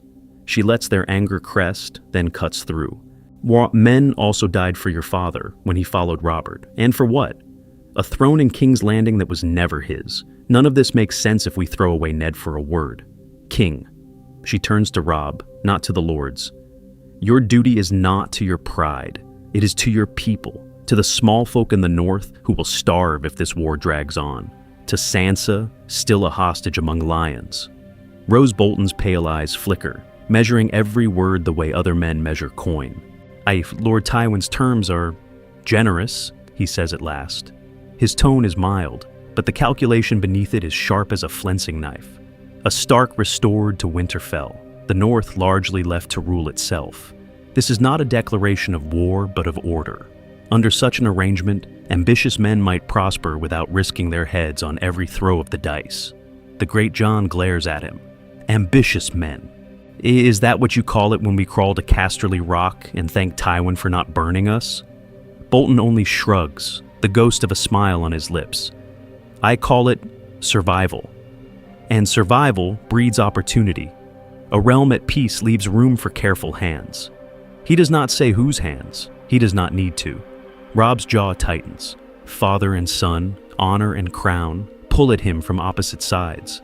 Ned Stark would have bent the knee to save his people. The king in the north cannot bend without breaking the image his lords have forged. "If I yield," he asks quietly, "what do I become? My father's son, or the boy who sold the north for his life?" No one answers. Even Catelyn has no comfort for that. The candles burn low. Outside, the camp murmurs of victory, of lions checked and wolves ascendant. Inside, Robb Stark stares at the map, seeing only two roads that both look like defeat. He closes his eyes, and caught between the father he loves and the crown that has settled on him like a chain, and the scene fades on his unresolved face, the choice still hanging like a sword above them all. Pattern interrupt. Tywin's take on northern pride. Back in the Lannister command tent, the air is warmer, but only barely. Tywin stands over his own map, the same rivers and passes, the same snarled lines of banners, yet an entirely different war playing out behind his eyes. And Tyrion lounges in a chair that does not belong to him, cup in hand. Kevan waits near the entrance, dutiful and silent. The old lion's gaze does not leave the north. "None of this makes sense," Tywin says at last. A boy who has won every battle now hesitates at the gate to peace. His fingers tap the painted wolf of Winterfell. The Starks are an instructive people. They would rather freeze with a crown of ice than prosper with a simple cloak. Tyrion snorts. You sound almost impressed." Tywin's mouth tightens, something close to amusement and irritation at once. "I am not impressed. I am informed. Southerners call them stubborn and leave it there. Fools. The North is not merely stubborn, it is devout. Their gods are trees, their memories are wounds, and their honor is a kind of weather, cold, ever-present, and fatal to the unprepared." He straightens, the decision already formed. I intend to offer them what they understand: names, oaths, i.e. public redress for every false accusation and slight. A Lannister admitting fault before northern witnesses will be worth more than 10 chests of gold. Kevin shifts uneasy. You think that will make them forget the last war? The burning of their fields? He hesitates. The Mad King's justice had lion's claws, brother. The North remembers who stood at his side. For a moment, the tent is very quiet. Tywin's eyes harden, not in denial, but in calculation. I did not burn Rickard Stark, he says, voice low. I ended a madman who would have burned us all. But memory cares nothing for evidence. It cares only for the story told around the hearth. In their story, the wolves died and the lions feasted. Tyrion swirls his wine. And now the wolves are asked to share meat with the lions. What if they simply bite the hand instead? Tywin allows the question. It is the one he has been circling all night. We remind them the hand holds more than meat. His gaze returns to the map, to the tiny carved figure marked for Eddard Stark. I wish to give the boy King of the North a choice that suits his nature. Mercy for his father, justice for the realm, and a war ended with his honor intact. This is not a declaration of war. It is an invitation to step away from it. The pattern breaks, his tone cools. But if he refuses, Tywin continues, the game returns to what I know best. We march. We break his banners in the field. And we keep Eddard Stark breathing long enough that every northern rider must look over his shoulder and wonder if their lord dies with their next charge. Tyrion studies him, suddenly sober. You respect them, he says quietly. You just won't let that respect cost you victory. Tywin finally looks away from the map. I respect that they remember, he replies, and I intend to give them something new to remember, or a final lesson in forgetting. Outside, the campfire songs rise again, lions roaring against the distant howl of wolves as the night tilts toward decision. Decision at dawn. Robb chooses the realm. Dawn comes thin and gray, a pale line over a field of sleeping banners. The songs have died.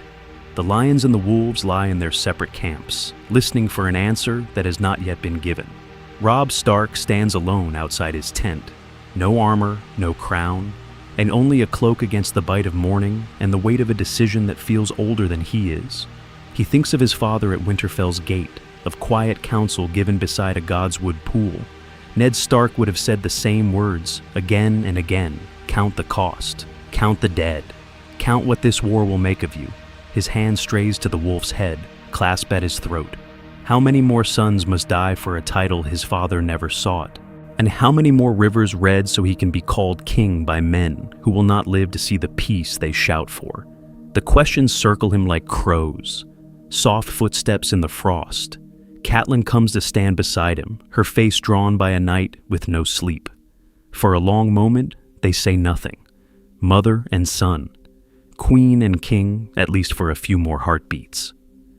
I am afraid, she says first, voice low. Afraid of losing you, afraid of what I have already lost. Your father in chains because I trusted the wrong man. Your sisters scattered. None of this makes sense, and still it is my doing. The admission hangs between them like an accusation with too much evidence to deny. Robb looks at her, startled by the nakedness of it. You did what you thought would save father, and I may have doomed him instead. Her eyes shine, but she does not weep. I wish to take that burden from you, but I cannot. You are a king, Robb. You must think as a king. Not as a son wronged, but as a lord who holds every life behind his walls in his hands. What if your pride costs the North more than any Lannister ever could? He wants to snap that Tywin is no savior, that lions do not make honest peace with wolves. Instead, he hears his father's voice again. A lord's first duty is to protect, not avenge, protect.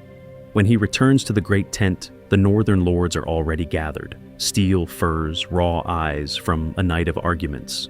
Great John Umber glowers. Karstark is stone, the Blackfish watchful. They rise as one when he enters, the king in the north walking to his own undoing. Robb does not sit. You followed me when I called the banners, he begins. Short words, hard words. You named me king when my grandfather's blood was barely dry. I will not repay that loyalty with ruin. a murmur, low and uneasy. He presses on, forcing the next sentence out like a blade from a wound. I intend to accept Lord Tywin's terms. The tent explodes, shouts. Ish curses, the scrape of benches. Betrayal! Kneel to Lannister? My sons died for a crown. Rage rolls through the air, hot as any forge. Robb lets it burn, then raises his hand. This is not a declaration of war, he says, and the irony almost chokes him. It is the end of one. We will lay down the title of king in the north. The Starks will hold the north as wardens, under a crown rebalanced by my father's counsel, and Tywin's leash on his own lions. In return, my father lives. Our lands are spared. Our dead do not gain more company. Relief flickers on some faces, men who have counted their sons and found too few left. Others look at him as if they no longer know their own liege. Karstark's jaw works, a man swallowing poison. The Great Joan looks ready to overturn the table and start the war anew by himself. This peace will not make us forget, Robb says quietly. It will not make them forget either, but it may give us a realm left to remember. That night, by guttering candle, he seals the letter with the direwolf of Stark and the broken crown of a title surrendered.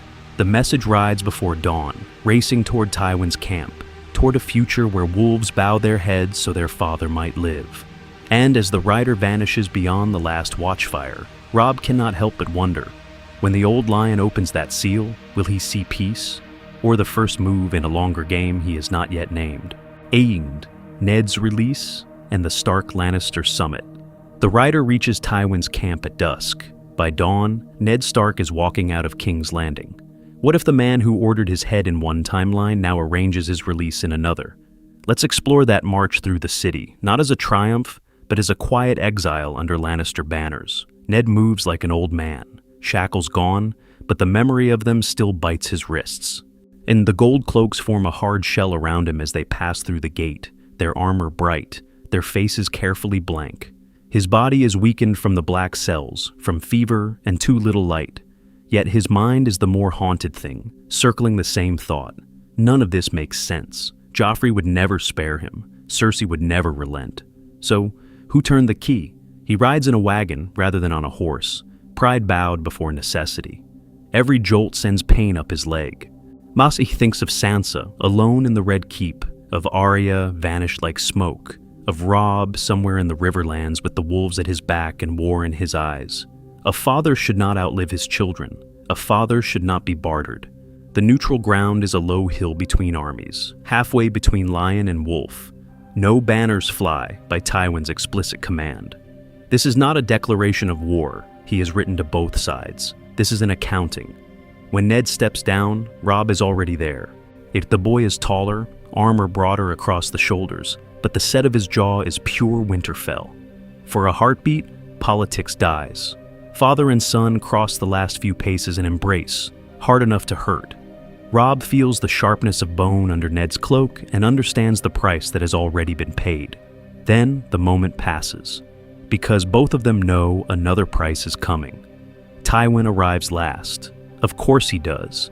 He comes on horseback with only a small escort, armor plain but polished, that green eyes taking in every detail. The old lion inclines his head the bare fraction courtesy demands, not more. Lord Stark, he says, I trust your accommodations were concluded to your satisfaction. It is almost, but not quite, sarcasm. Ned meets his gaze, gray to green. I am alive, Ned answers. I will be satisfied when my daughters are as well. Tywin notes the order of concern, daughters before honor, honor before vengeance, useful. I intend to see that done, Tywin replies. That alive Starks are of more use to the realm than dead martyrs. Ned does not thank him. Instead, he asks the question that has been gnawing since the gate opened. Why? Your grandson lost his crown. Your daughter sits in a cell. House Lannister has bled for these choices. Why help the man who brought the accusation? Tywin's mouth tightens at the word. Accusation, evidence, lies. All the poisons Littlefinger poured into the cup. Because, Tywin says, I have no intention of watching Westeros torn apart so a jumped-up coin counter can play at King's. Jon Arryn was murdered. My son was framed. You were betrayed. None of that serves Lannister or Stark. It serves chaos. I prefer order. Robb bristles. Order under a Lannister. Tywin turns his head, studies the young wolf. Order under men who can count beyond their own grudges, he answers. You hold the north, I hold the west. Together we prevent Stannis from burning the realm in the name of justice and Baelish from selling it piece by piece. You will keep your lands. Your father will serve as protector until a lawful succession is agreed. In return, the north stands down. No march on the capital, no talk of secession. Ned's silence stretches. He thinks of broken oaths, of burned villages, of what Tywin did at the end of the last war. Lions do not change their nature, but the wall is failing in his dreams. And winter is coming, whether men are ready or not. I do not trust you, Ned says at last. Tywin inclines his head. Trust is not required, only sense. Another long breath.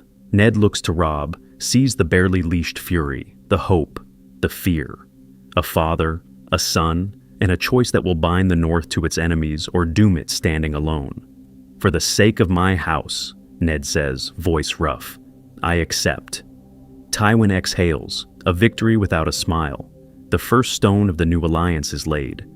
And far to the north, beyond any of them, the dead continue to walk. Reforging the small council. The night is dark and full of theories. Tywin rides through the gate of King's Landing with no banners raised for war, no trumpets, no triumph. Only the hard clatter of hooves and the colder announcement that the wolves are no longer enemies to be slaughtered, but partners to be managed. In the throne room, Cersei stands rigid beside Joffrey, jaw tight. None of this makes sense to them. Or Starks in league with Lannisters? Peace, when vengeance was so close at hand.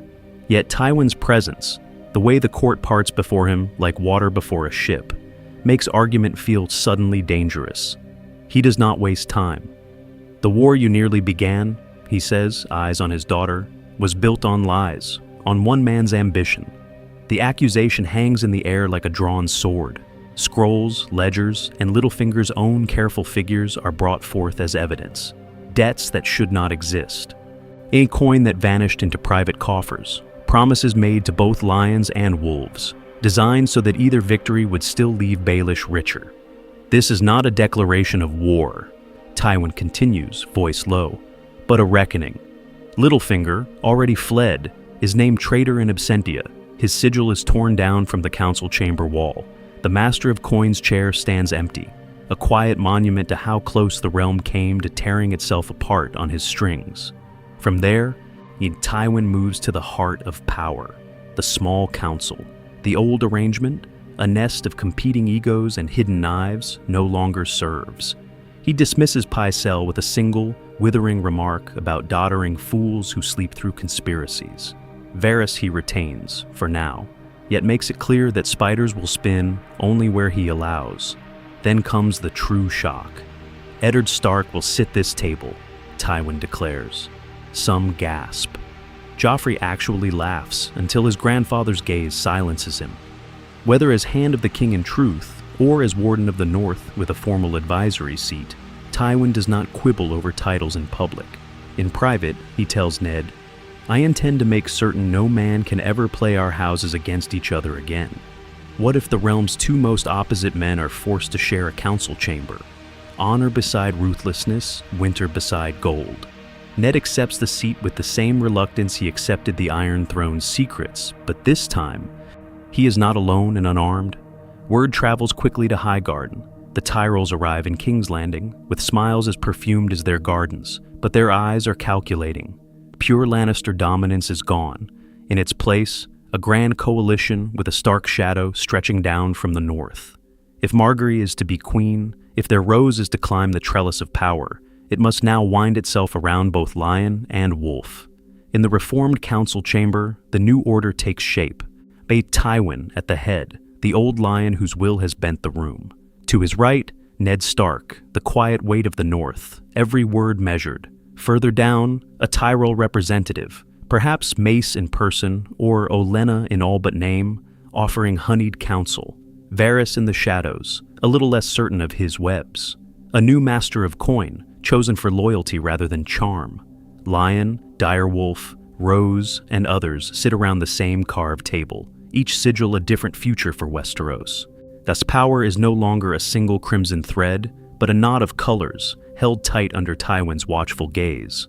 And somewhere beyond that chamber, a raven flies south with news that will test this fragile balance far more than Littlefinger ever could. No Red Wedding, the fate of Walder Frey and the Boltons. The raven's wings carry the promise of a new war, but in this timeline, one war never happens. There is no Red Wedding. Tywin sits alone after the council breaks, fingers steepled, eyes on the carved wolves and lions upon the table. In canon, this is where he would begin to whisper with Walder Frey and Rose Bolton, where he would decide that guest right is a convenient superstition to be broken in the name of peace. Here, the calculation is different. There is already peace. Robb Stark is not a rebel king, merely a victorious lord returning north under royal pardon and carefully worded oaths. Why spill wine and blood in a feast hall when the banners are already coming down? From Tywin's view, a massacre now would be wasteful, needless. It would shatter the fragile alliance he has forged with Ned, and worse, it would tell the realm that the Lannister promise means nothing. He has seen what if you make every gate a trap. No one walks through them. So, the infamous letter to the twins is never written. This is not a declaration of war against the old gods or guest right. It is simple. Make cold arithmetic. That leaves Walder Frey with his wounded pride and no convenient slaughter to salve it. The Lord of the Crossing mutters about broken betrothals, about a Stark son who chose love over duty. None of this makes sense to the old weasel. In his world, a vow is coin, not sentiment. But this time, when he begins to bluster, he finds not one great lord staring him down, but two. Ned Stark, all northern ice and quiet shame for his son's offense. Tywin Lannister, all southern steel and very explicit consequences. I intend to see the king's peace kept, Tywin tells him, voice mild in that dangerous way. A new match is offered, trade rights across the Trident, minor honors that cost the crown little but soothe Frey vanity, and beneath it, the unspoken threat. Defy this settlement, and both wolves and lions will answer. Walder may be petty, but he is not suicidal. Rose Bolton is another matter. The Leech Lord weighs every silence. In the original war, Nani saw an open path. Betray the young wolf, earn Lannister favor, seize Winterfell through his bastard. Here, there is no rebel king to stab in the back, no secret pact with a hand desperate to end a costly campaign. The evidence of Tywin's new order is everywhere. A Stark Lannister understanding, shared councils, joint proclamations. The obvious betrayal is gone, so Roose adjusts. He offers measured loyalty, marches when called, speaks softly in northern councils. But in the quiet of the Dreadfort, he teaches Ramsay to be patient. Power can be taken in the dark as well as in a feast hall. Let's explore that unease for a moment. The North outwardly unified, inwardly watching the Boltons the way a father watches a son with a knife. Without a Red Wedding, the North's memory is altered, but not healed. There is no mass slaughter under harp and drum, no pregnant queen butchered, no river turned red in song. Yet the war still happened. Oh, men died for a brief taste of independence they were forced to surrender. The songs become more bitter, less tragic. They speak of a dream abandoned at the gate of southern politics. Tywin understands this lingering resentment. He cannot command love, only obedience. They will remember, he thinks, hearing of minor disputes in the Barrowlands, of small lords grumbling about southern decrees. He does not fear open rebellion today. He fears what their grandchildren might do. So the Red Wedding never scars the map, but its absence does not cleanse it. Walder Frey lives, diminished and watched. Rose Bolton bends the knee, his ambitions driven deeper rather than extinguished. The wolves lie down beside the lions, but they do not sleep easily.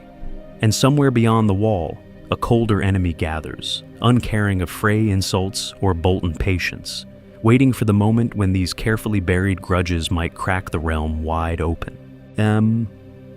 Blackwater, reimagined. A quieter bay. The night is dark and full of theories. The grudges are buried for now, but the game in the south does not pause because wolves and lions share a wary fire. While Frey and Bolton are leashed, another storm gathers over Blackwater Bay. In the original tale, that storm breaks in fire. Stannis' fleet gliding through the darkness, Davos at the prow, King's Landing half-manned and half-mad, and Tyrion Lannister forced into brilliance by desperation. Wildfire on the water, green suns, and at the last heartbeat, Tywin and the Tyrell banners thundering through the gate. Tywin remembers that version of events only as a list of failures.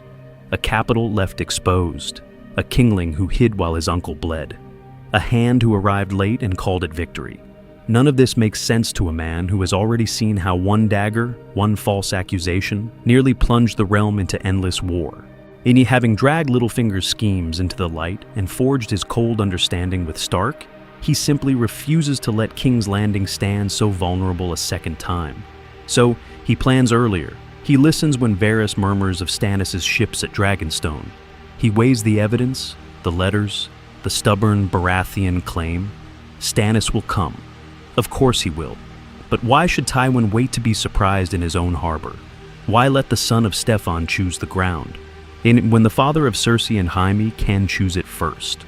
With the north at least neutral, and the riverlands no longer aflame, Tywin has something he never possessed in the canon Blackwater: freedom of movement. No Robb Stark raiding his supply lines.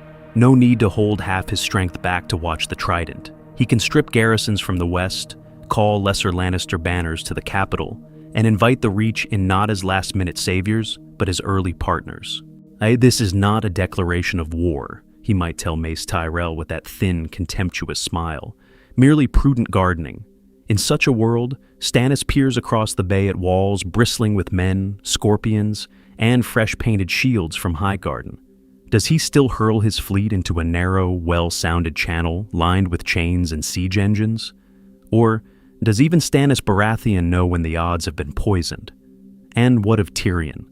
In the original timeline, he is the mad alchemist's champion, turning wildfire into salvation because no one else will lift a finger.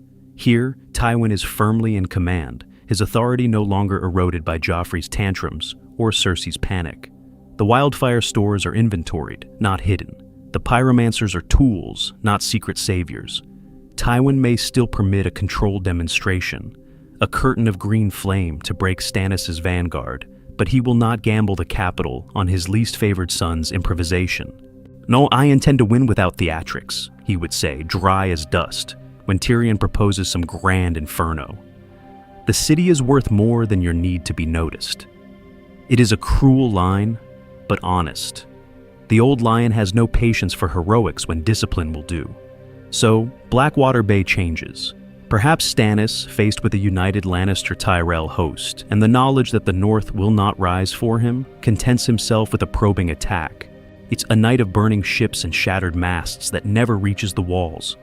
Perhaps he abandons the assault entirely, turning his hard eyes toward the Stormlands instead, seeking softer targets and surer sieges. Either way, the legendary battle shrinks. No green apocalypse on the water, no half-mad dwarf leading a sortie over the burning chain, no near victory for the would-be king. Tyrion loses his defining battlefield moment. Stannis loses the proof that the throne was almost his. He's the Bay lies quieter, the city more intact, the war less spectacular. But if Blackwater is denied its great fire, where does that fire go? What if the flames that never touch King's Landing are waiting for a darker night, a colder enemy, and a different kind of gate? Purple Wedding, without the spider's strings. If the Blackwater's fire never crowns Joffrey as a conquering hero, then his wedding feast arrives under a different sky. Fewer songs of victory. More whispers about a boy king who has yet to prove himself. What if the most infamous cup of wine in Westeros is never poisoned at all? In canon, Littlefinger is the silent hand on that chalice. He flatters Olenna Tyrell, feeds her every cruel story about Joffrey, and offers the perfect prize: Sansa's extraction from the capital under the chaos of a royal death. Chaos is his ladder, and the Purple Wedding is simply another rung. Without him, none of this makes sense to the Queen of Thorns. There is no convenient ship waiting in the night, no mockingbird to arrange the disappearance of a key witness, no guarantee that the lions will not turn on the roses the moment their heir is murdered. In this timeline, Tywin and Stark stand together over Sansa like twin sentries. The girl is not a hostage passed between factions, but joint evidence of Lannister and Stark restraint, a living pledge that the wolves and lions can share a table. Under such protection, she is rarely alone, and never unguarded, and certainly not being quietly coached by a sly master of coin with two smooth smiles. Olenna judges the board. The risk is immense, the reward uncertain, and the usual architect of deniable plots has vanished. She hesitates. She endures. Tywin, meanwhile, tightens his grip on his grandson. He has already watched one king drink himself to death. He has no intention of letting another rule himself into ruin. With Ned's cold northern gaze occasionally present at court, the boy king finds fewer opportunities for theatrical cruelty. No crossbow games with terrified courtiers. No public stripping of his uncle.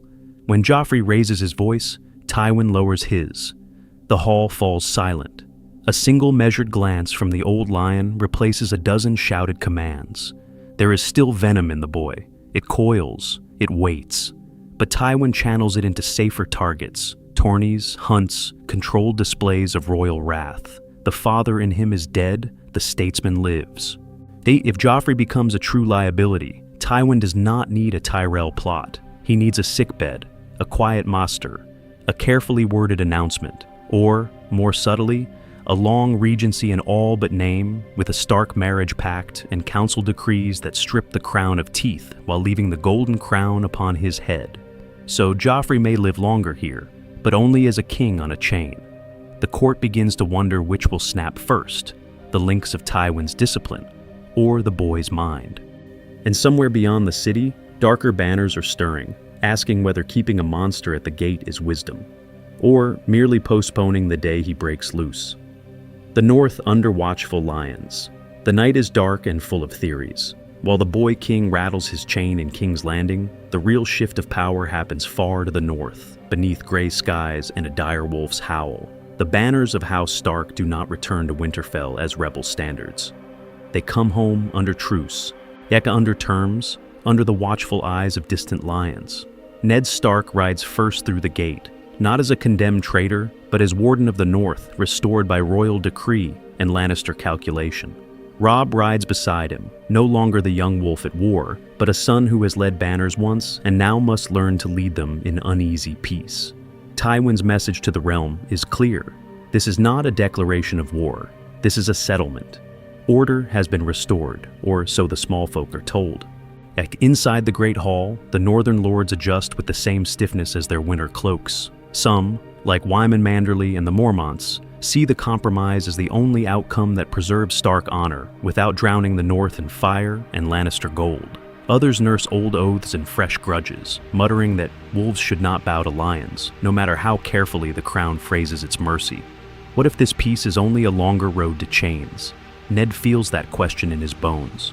Night after night, he sits in the solar that once belonged to his father and stares at the raven scroll bearing Tywin's seal. He has bent the knee to a man he despises, offered fealty to a Lannister whose ruthlessness he once swore to oppose. Yet the evidence is plain. Tywin has, for now, kept his promises. Sansa is safe. Arya is sought, not hunted. The North is left to govern itself, provided its warden keeps it quiet. Robb sees the bargain differently.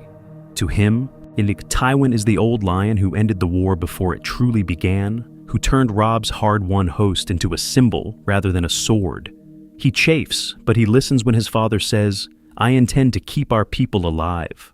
The boy who might have been king learns instead to be a governor under surveillance. And that surveillance is not only political. The ravens from the wall speak of dead men walking, of blue eyes in the forest. In a realm less torn by civil war, those words do not vanish so easily into southern chaos. Ned knows Benjen is still missing. He knows the Night's Watch is thin. With Tywin at the wall in exile, and Jon Snow freed from his vows by royal writ, the reports carry a different weight. None of this makes sense if the tales are mere wildling gossip. It makes perfect sense if something older than Lannister or Stark is stirring. So, the North settles into a strange, semi-autonomous rhythm. The Lords answer to Winterfell. Winterfell answers, on parchment if not in heart, to the Iron Throne, and somewhere between those layers sits the shadow of Tywin's will. Lions do not prowl openly in the snow, but their presence is felt in every cautious word, every measured counsel, every hesitation before talk of independence. Loyalty to House Stark deepens, yet it is now laced with calculation. Who truly protects the North? The father who bent, the son who bridles, or the distant lion who, for reasons of his own, it has chosen not to bare his teeth? On the surface, the North is calm. Beneath, the ice is cracking, and everyone pretends not to hear it. Because if the wolves must one day turn on the lions, they will have to do so with dead things marching at their backs. Tyrells, Martells, and the new balance of power. On the surface, the North is calm. Beneath, the ice is cracking. In the south, something else is shifting. Soil, not snow, but just as treacherous. The first to smell it are the roses. The Highgarden receives the ravens from King's Landing, Cersei confined, Joffrey disinherited, a Stark sitting as protector with a Lannister hand, wolves and lions at the same council table. To some, none of this makes sense. To Olenna Tyrell, it makes perfect, infuriating sense. The game has changed just as the Tyrells were ready to seize it. Tywin sits in the Tower of the Hand, reading Mace Tyrell's flowery letter. The Reach offers grain, gold, and Marguerite, again. The old lion notes what is not written. Fear of exclusion. A Stark voice in the royal solar, Littlefinger's poisonous whisper gone from the throne room, and suddenly the Reach cannot count on chaos to open a gate. If order rules in the capital, they must knock politely. Olenna arrives with her son, but her eyes are on two men, the Lion and the Northern Judge, who somehow did not die when kings usually prefer them dead. Nay, she watches Ned Stark endure the capital's pleasantries with visible discomfort, like a man forced to wear another house's colors. She watches Tywin ignore Mace's babble and go straight to the point. This is not a declaration of war, he tells them, but a realm that intends to feed itself and pay its debts. Over lemon cakes, Olenna probes. A casual remark about northern winters, a sharper one about Lannister weddings. How much will the Stark bend? How far will the Lannister compromise? Ned's answers are blunt, almost painfully so. Tywin's are precise, edged with dry contempt whenever Mace opens his mouth. When Olenna suggests that Marguerite might make a lovely queen for whichever Baratheon or Targaryen banner the realm eventually settles on, Tywin only says, I intend to see the throne occupied by someone who can keep the peace, not by a child dressed up as a harvest trophy. It is an insult. It is also an invitation. The Reach can join a disciplined order or stand outside it. Further south, in sun-baked Sunspear, the Martells read the same ravens with colder eyes. Elaya's children are still dead. Tywin Lannister is still the name whispered in Dorne when mothers caution their sons. A more stable realm gives them fewer cracks to slip a knife through. Open war would be suicide. A single rash move, and the lions and wolves together could grind Dorne into sand. So Doran Martell sits in his chair and thinks, what if this unlikely alliance holds? What if the North's honor reigns in the Rock's brutality just enough to make negotiation possible? Oberyn rages for vengeance. Doran counts ships, spears, and the years his people have gone without burning. Tywin, for his part, is not blind to Dorne. He sends quiet feelers, talk of justice commissions for the sack of King's Landing, of naming names, of placing the worst of the butchers before a court where Stark and Martell can both examine the evidence. This is not repentance, it is calculus. And perhaps a Lannister-Martell marriage, perhaps a Dornish title restored or expanded. I wish to see Dorne inside the tent, he tells Ned privately, not forever crouch beyond the banners, waiting for their moment.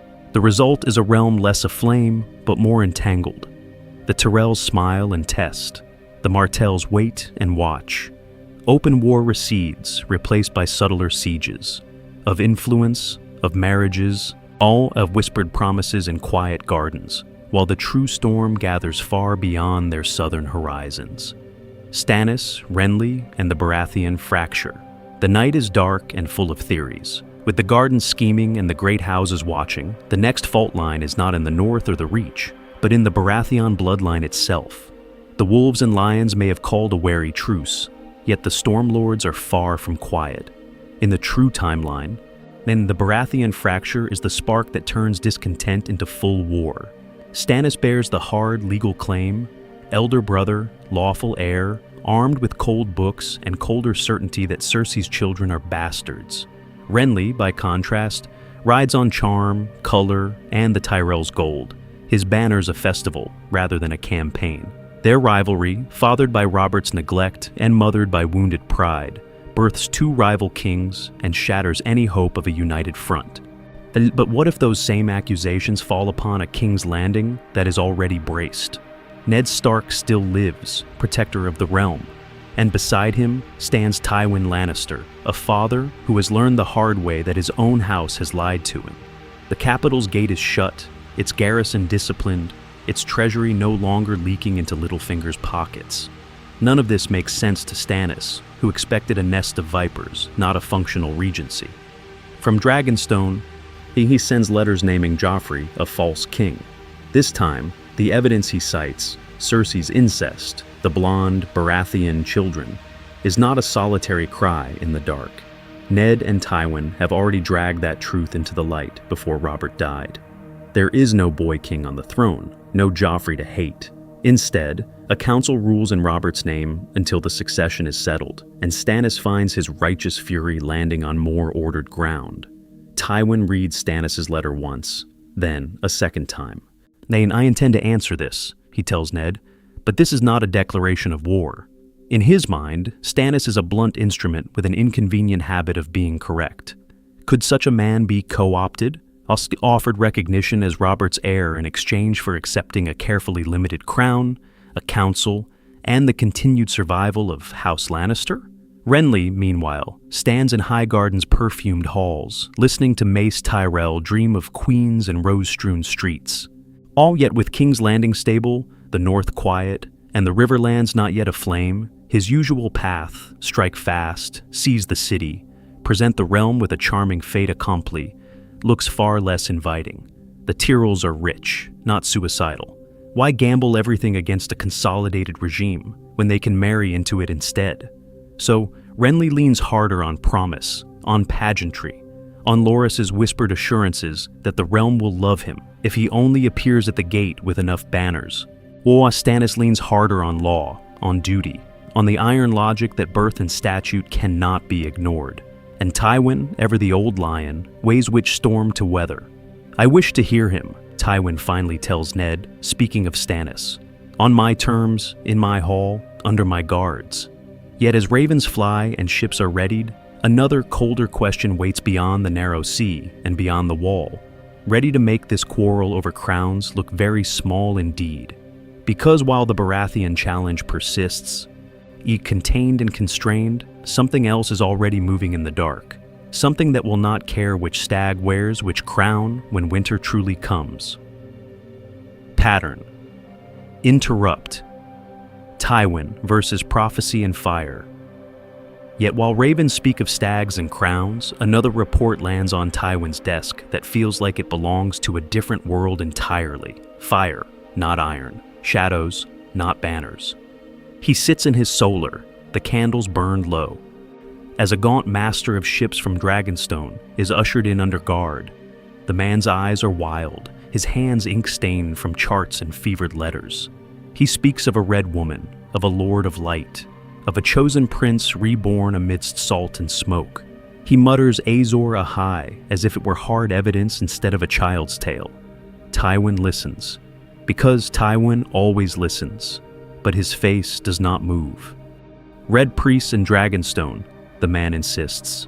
Visions in the flames, they say darkness is coming. Oh, my lord, a night that will swallow the world. Only the king chosen by their god can save us from this war of ice and fire. Tywin's gaze is flat, almost bored. None of this makes sense to him in the language that truly matters. Ledgers, grain stores, and the number of spears he can march to a gate. For a heartbeat, he is back in his youth, hearing singers prattle about dragons and the long night while his father let the rock decay. "When a prophecy pays my soldiers and feeds my small folk," he says at last, voice like a drawn blade, "I shall give it my attention." The man flinches, but presses on. He speaks of a girl across the narrow sea, last of the dragons, walking through fire. He whispers of 3 living beasts, of wings blotting out the sun over strange cities. What if the old tales are waking, he asks, and war is no longer just lions and wolves and stags tearing at each other. Tywin's fingers drum once on the table, the only sign of irritation. "A beggar queen in the east," he replies.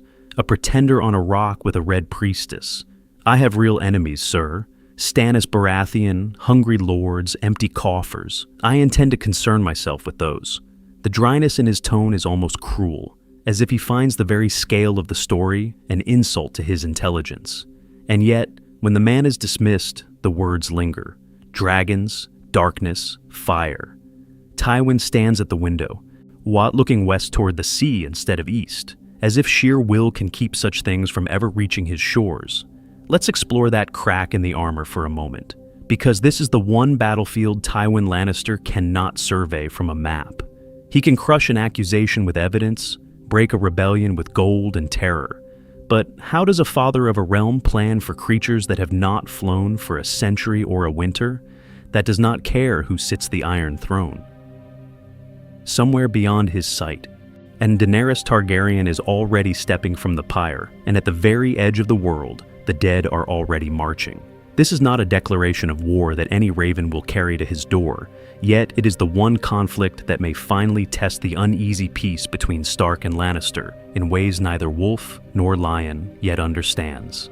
Sansa, Arya, and the children of two houses. What if the first true test of this uneasy peace is not fought with swords, but with the lives of children caught between wolves and lions? Let's explore how that plays out in the halls of King's Landing and the cold stones of Winterfell. Sansa Stark does not stand as a trembling hostage before a sadistic boy king. Joffrey is disinherited. The open cruelty that shattered her illusions never takes the same form. Instead, Tywin and Ned shape her into something far more dangerous. A symbol. The girl with tully hair and stark eyes, walking beside a Lannister escort, Nay becomes living evidence that the banners of North and Westerlands can share the same gate without bloodshed. Protected, yes, but politicized with every careful courtesy, every public appearance arranged like a move on a Sivas board. Ned sees it at once. Catelyn feels it in her bones. Their daughter is no longer simply a maiden to be married. She is collateral in a realm that pretends the war never truly began. Around quiet tables, the parents of House Stark begin to maneuver. If Sansa must be a bridge, then she will be a bridge on their terms. A betrothal to a more temperate Lannister cousin, perhaps, or to a river lord under Tywin's protection, traded for guarantees of northern autonomy. Tywin listens, stone-faced, because he needs northern goodwill more than he needs another reckless lion on the throne. "I intend to see this realm endure," he might say dryly, not drown it in the tears of sentimental fathers. Arya's path bends even more sharply. With Ned alive, yet with open war averted, there is no flight through burning streets, no capture at Harrenhal, no long education in cruelty at the hands of the Riverlands. She will still chafe at embroidery and courtly lies. She will still hear her father speak of duty, and her mother speak of safety. But the horrors that forged the assassin never quite closed their jaws around her. Perhaps she is fostered for a time in the Vale, or at River Run, learning knives in the practice yard rather than in back alleys. The girl who once whispered names in the dark now whispers questions instead. If lions can be allies, what does a wolf hunt? Robb, Bran, and Rickon grow in the shadow of something new, a house that has tasted rebellion and then swallowed compromise. Robb watches his father bend, but not break, before Tywin. Honor, he learns, is not a straight road. It is a maze where every turn has a cost. Bran listens to old Nan's tales of war, while ravens bring tidings of councils and treaties. And he begins to see power as a web rather than a sword.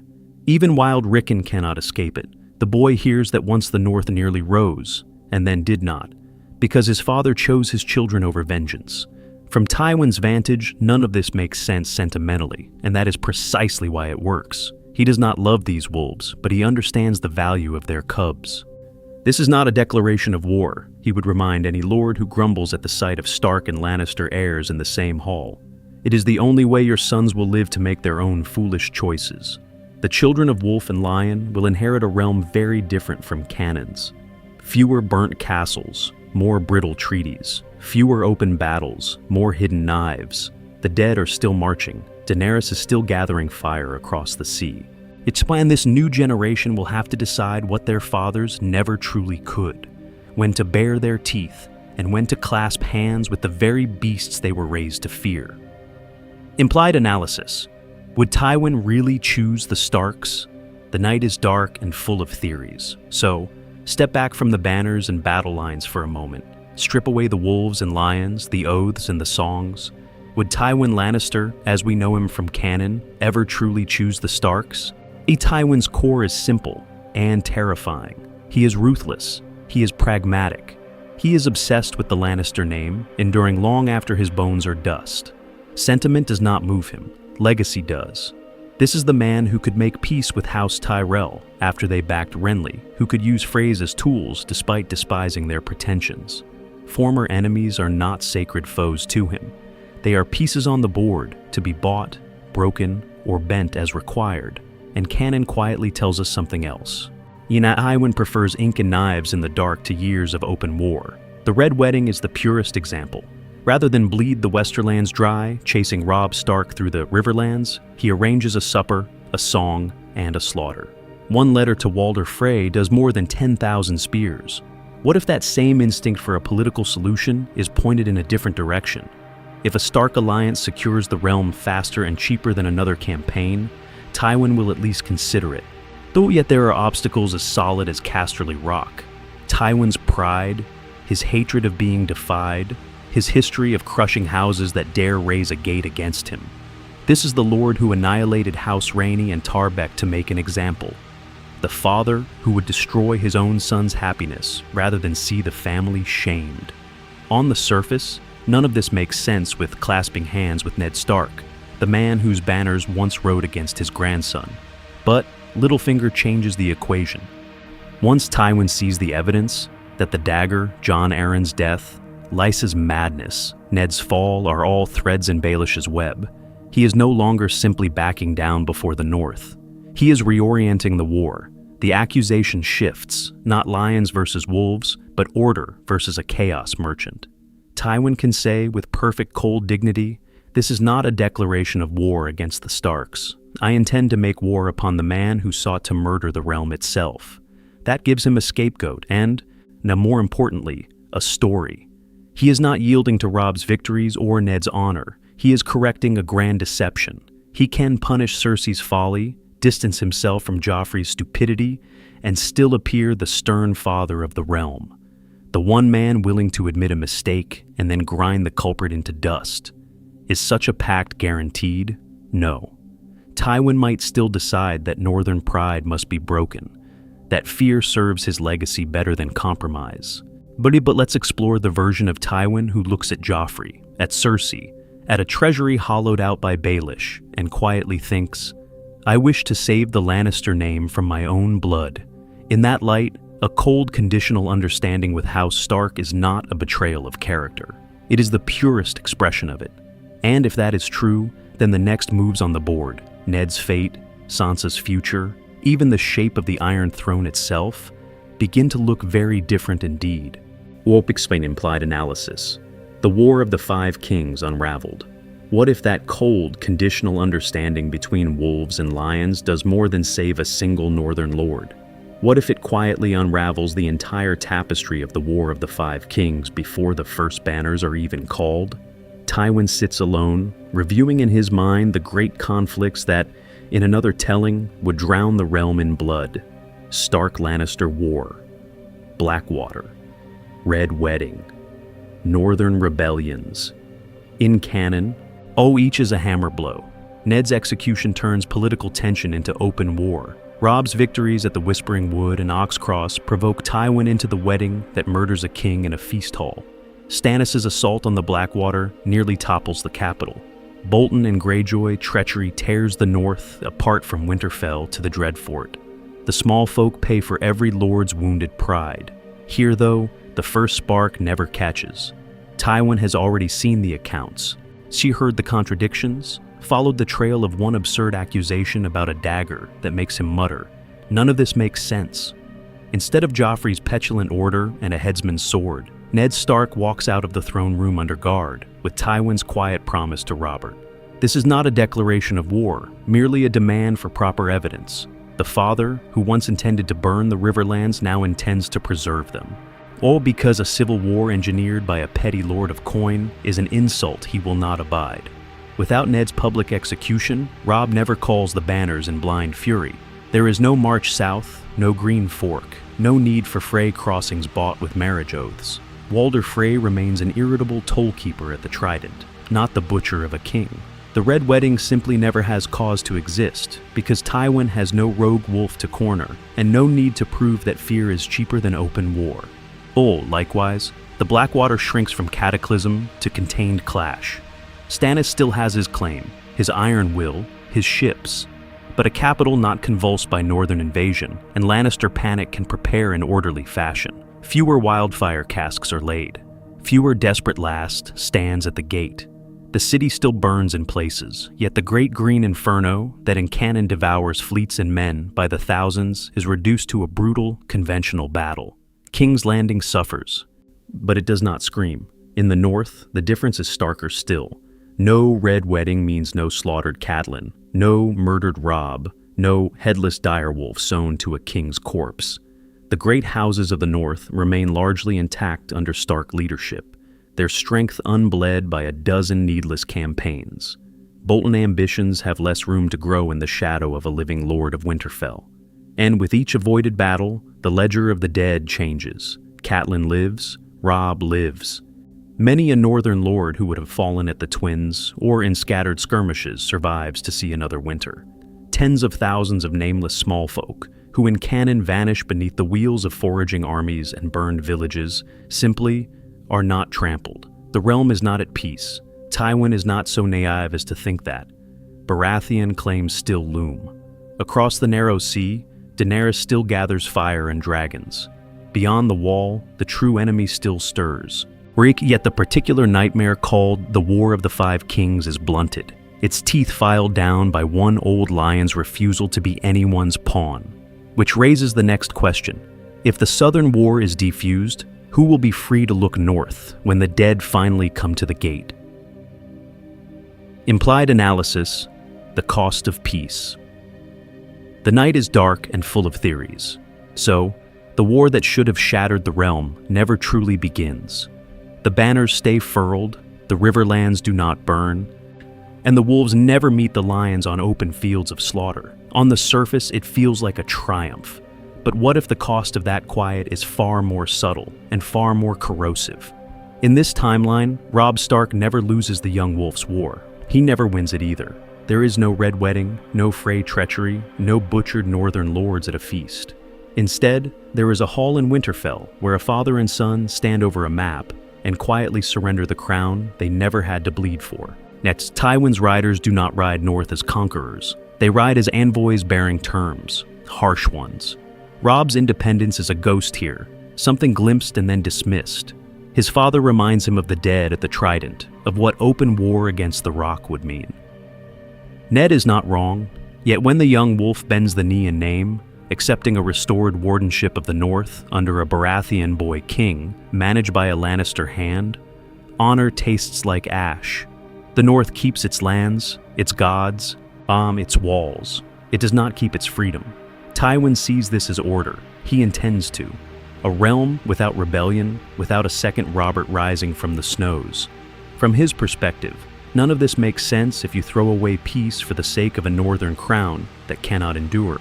But by binding Stark loyalty into a neat, legal knot, he also binds the realm more tightly to a flawed royal line that should, by rights and by evidence, have faced a reckoning long ago. The lions do not fall, they entrench.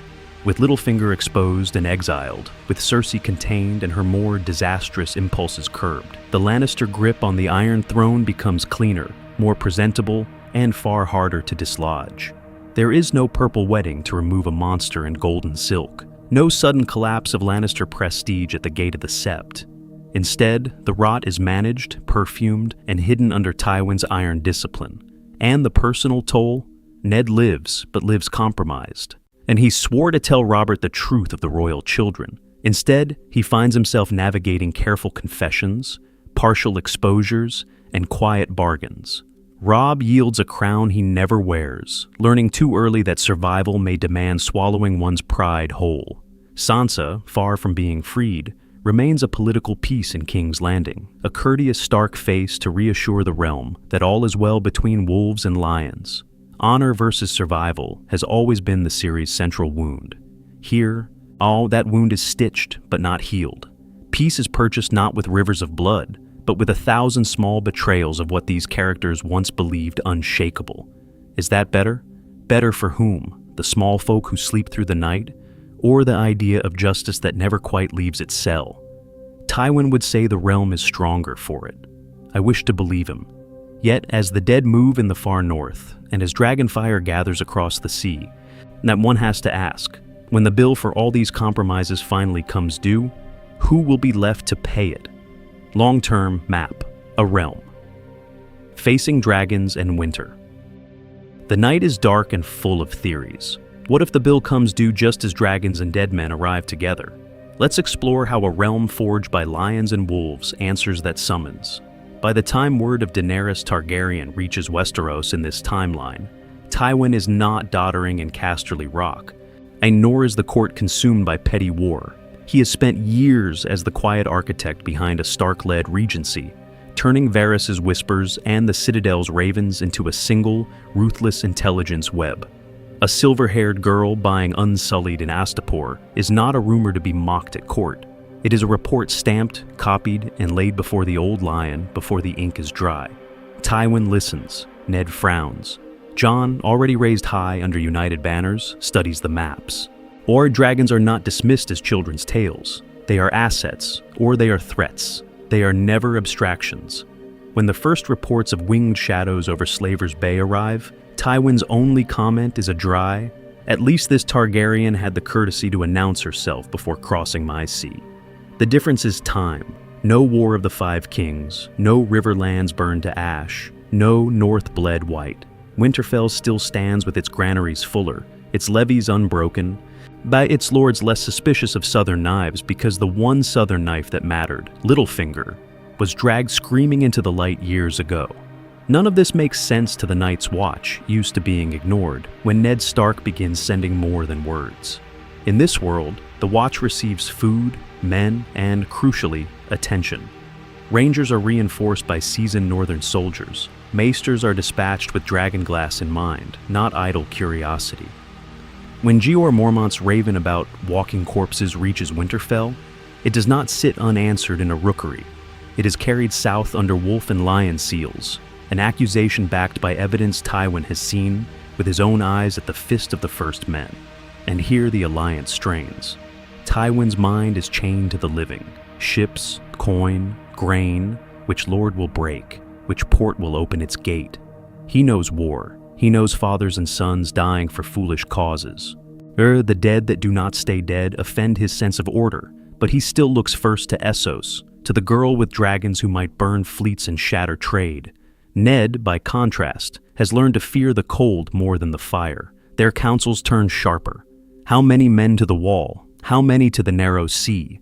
Do they treat with Daenerys as ally against the night, or crush her before she lands? Tywin says, I intend to decide which enemy kills fewer of my subjects. Jon speaks of a war with no living victor. Ned quietly reminds them both that honor means little if there is no world left to remember it. So, imagine it, not a fractured Westeros, but a unified, morally compromised kingdom, lion and wolf sharing the same long table.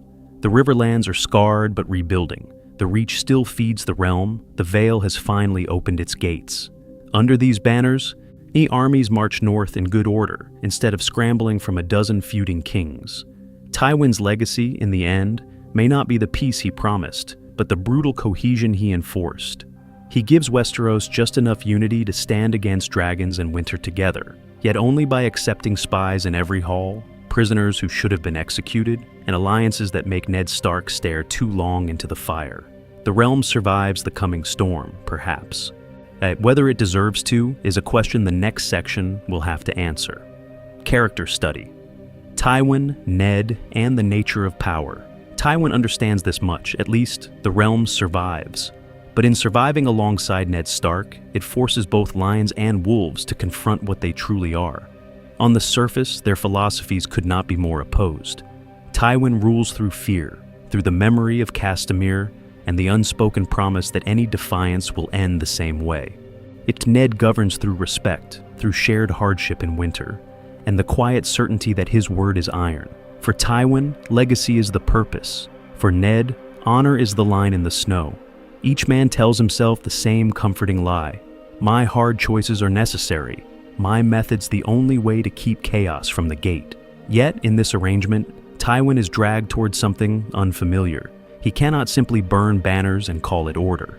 If he slaughters half the realm, he loses the very stability he claims to protect, and Ned will not stand beside a butcher.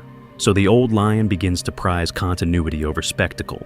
He buries thoughts of a second Red Wedding, not because his conscience stirs, but because he has seen the evidence of what unchecked vengeance breeds: rebellion, martyrdom, sons who swear eternal hatred.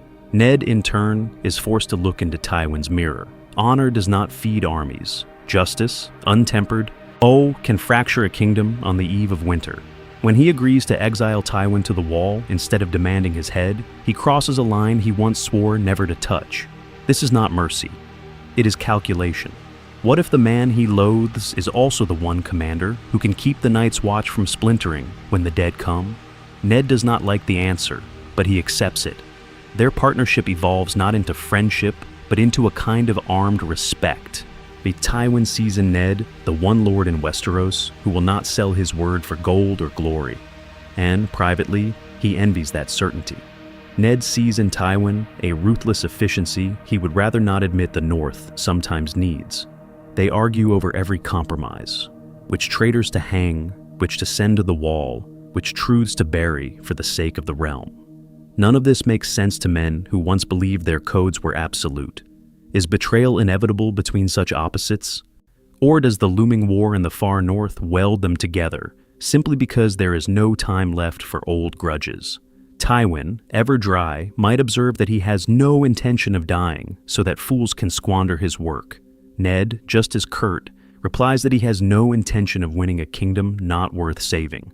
The larger story of Westeros tends to punish idealists like Ned, and reward pragmatists like Tywin, until their victories rot from within. This alliance, uneasy and imperfect, sketches a rare middle path. It shows a world where honor bends without breaking, and power restrains itself without turning soft. And that is the heart of this thought experiment. It is not about fixing the tale or granting easy absolution. It is about revealing the gray in both men, the lion who can learn restraint, and the wolf who can learn to live with necessary sin, just long enough to face the darkness together. In the next movement, we will see whether that fragile balance can survive the storm that finally breaks over the wall. Final narrative beat. The Lion's Legacy. Rewritten. The night is dark and full of theories. Years later, the storm has passed, but the sky over Westeros is still the same hard gray. Tywin sits alone, not at a war council table, but at a simple desk in the Tower of the Hand, quill and candle his only companions. His armor is gone. The lion's mane of hair is gone. The older Tywin wears only a well-cut black doublet and a neatly trimmed beard, like a lord preparing his accounts rather than his banners. Before him lies a folded report from the north. The seal is a gray direwolf, the wax pressed cleanly, without flourish. He breaks it, reads the firm, spare script within. Whether it is Ned's hand or Robb's, the tone is always the same: respectful, precise, never warm. A tally of grain shipments, a note on patrols along the gift, a brief line about wildlings granted passage under watch, no courtesies beyond what duty demands. Tywin reads it twice, then a third time, weighing each word as if it were a blade. None of this makes sense, he thinks, that the man who once rode south in righteous fury now writes of tariffs and road repairs. Yet that is what the realm requires, not songs, not vengeance, order. He rises, joins protesting, and crosses to the great map that dominates his solar wall.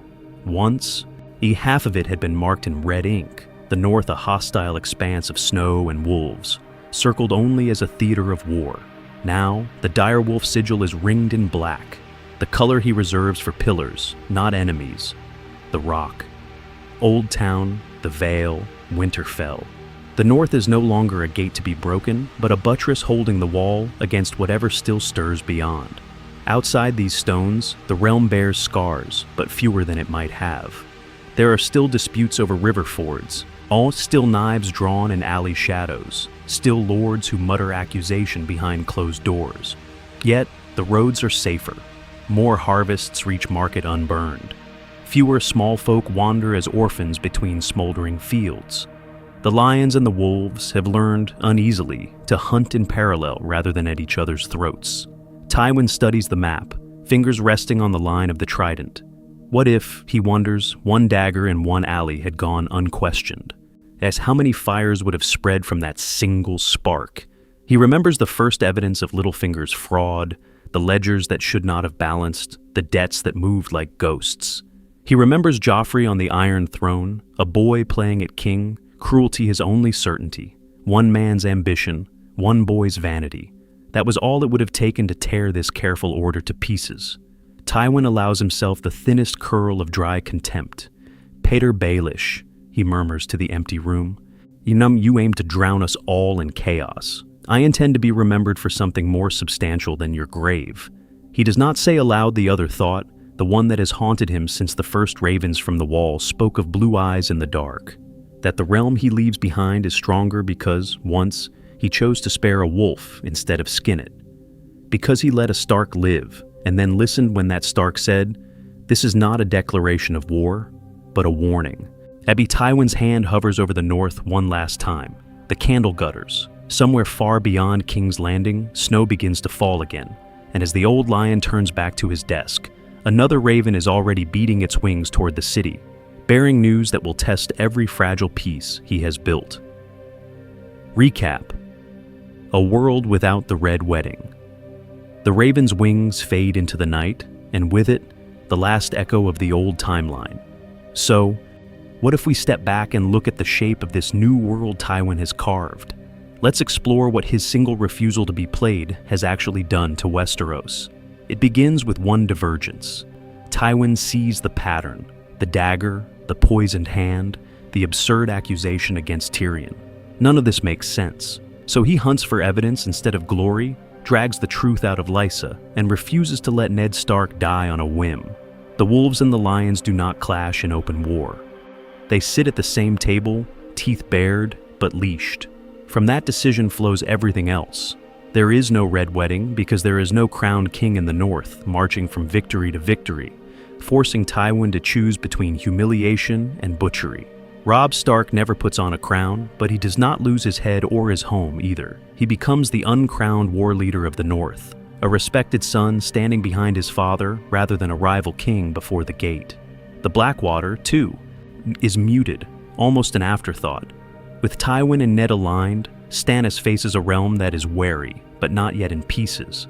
The wildfire still exists, the ships still rot in the bay, yet the desperate gamble to burn half a fleet to ash is never truly needed. Why wager the city on green fire when the banners of the north and the west can be made to stand together? Littlefinger, architect of chaos, falls early. His ledgers betray him more thoroughly than any witness. Instead of years to climb, he has days to run. His exile to the margins robs the story of its most insidious whisperer, and all the careful fractures he once widened, between Stark and Lannister, between Crown and Tyrell, between Vale and Riverlands, never fully open. The fates of the key players twist around that absence. Ned lives, scarred by compromise, but alive.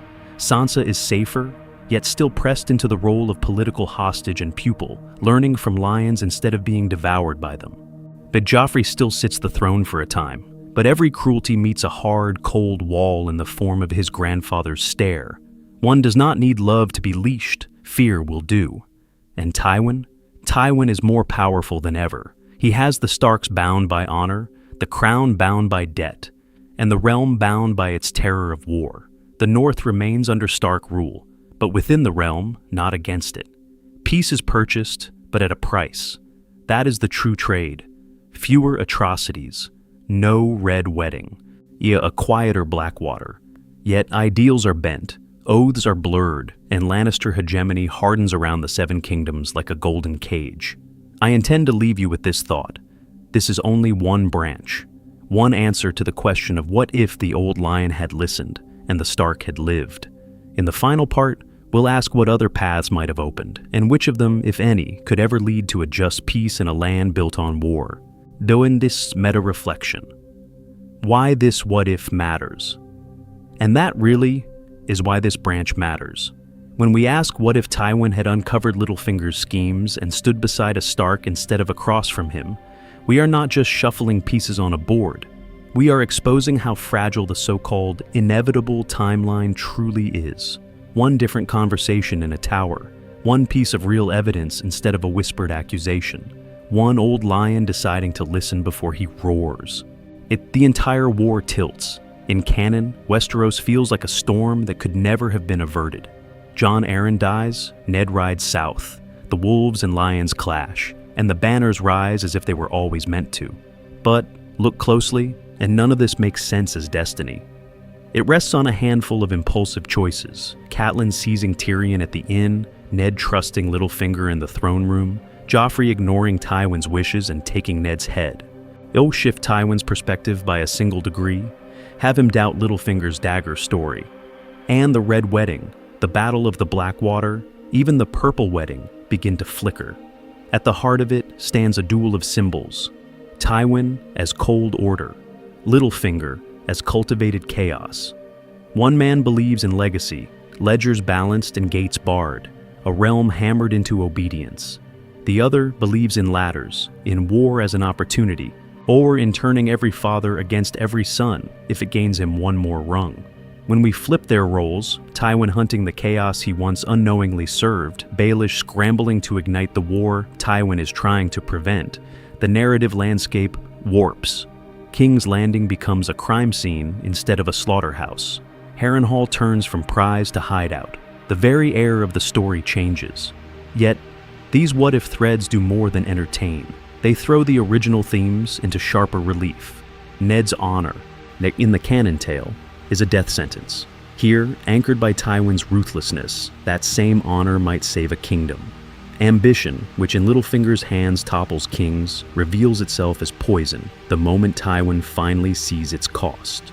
Leadership, whether it is Robb refusing the Frey girl, Catelyn opening Jaime's cell, or Jon Snow taking the crown he never sought, becomes a weight that can crush or redeem, depending on who stands beside you when the gate is closing. So where would you draw your line? Is it Ned sparing Cersei with that infamous warning? Robb choosing love over alliance? Catelyn cutting Jaime's chains in a dark camp while the war still rages? Each of those moments could have rewritten everything as drastically as Tywin sparing Ned and turning his banners north. I intend to leave you with one last reflection before we move to the close. These questions are why Westeros refuses to die, even after the final episode fades. As long as we ask what if, as long as we argue over which choice should have been made and which lion or wolf should have yielded, the story remains a living realm, a shared field of battle where imagination, not steel, decides who wins. And in that realm, this is not a declaration of war, but an invitation to keep debating, to keep reforging the tale, and to ride with us into one more possible ending. Call to the realm, share your own timelines. So now the field is open. The peace is spent, and this one possible war is done. But Tywin would say the game is never finished, only adjourned until wiser minds return to the table. So tell me, what would his wiser mind truly choose? Does Tywin ever genuinely trust a Stark? Or, in your eyes, is this alliance doomed from the first shared cup of wine? A truce held together only by necessity and sharpened quills? Would the old lion ever lower the gate to the wolves, or does he simply build a higher wall and call it honor? Like in this timeline, we watched him ride beside Ned, trade evidence instead of accusations, and turn his banners north rather than against them. But what if you were the one in his solar at Casterly Rock, staring at the same reports, the same chaos Littlefinger left in his wake? Do you believe Tywin bends or breaks, or simply burns the board and starts again? I intend to hear your verdict. Drop your own branches of this story in the comments. And let's explore how far this fragile peace can stretch before it snaps. What if Ned became hand under Tywin in truth, not just in name? Two fathers, one of honor and one of iron, trying to hold a realm that none of this makes sense to anymore. Does Sansa become the quiet power between them, or the first casualty of their competing visions of duty? What if Robb refused the deal, spurned the lion's outstretched paw, and chose war over compromise? Do we still march toward a red wedding? Or does Tywin simply decide that if the young wolf will not come to heel, he will be caged? And what if Littlefinger somehow escaped this net entirely, slipping through a postern gate in the night, carrying his ledgers and poison whispers to Stannis, to Renly, or to some other unsuspecting lord who thinks himself clever? If the night is dark and full of theories, light up the comments with yours. Argue for the Stark who should have yielded, the Lannister who should have listened, the son who should have defied his father sooner. Challenge this ending, rewrite it, improve it. I wish to see which futures you choose. And if you would sit this council again, lend your voice to the next war of words. Like this video, swear your sword with a subscription, and ring the bell to take your place on the small council of this channel. This is not a declaration of war, but an invitation to help decide which realms we ride to next, which gates we open, and which timelines we dare to unmake. Because in Westeros, power is a story we tell ourselves. So, let's keep rewriting it together.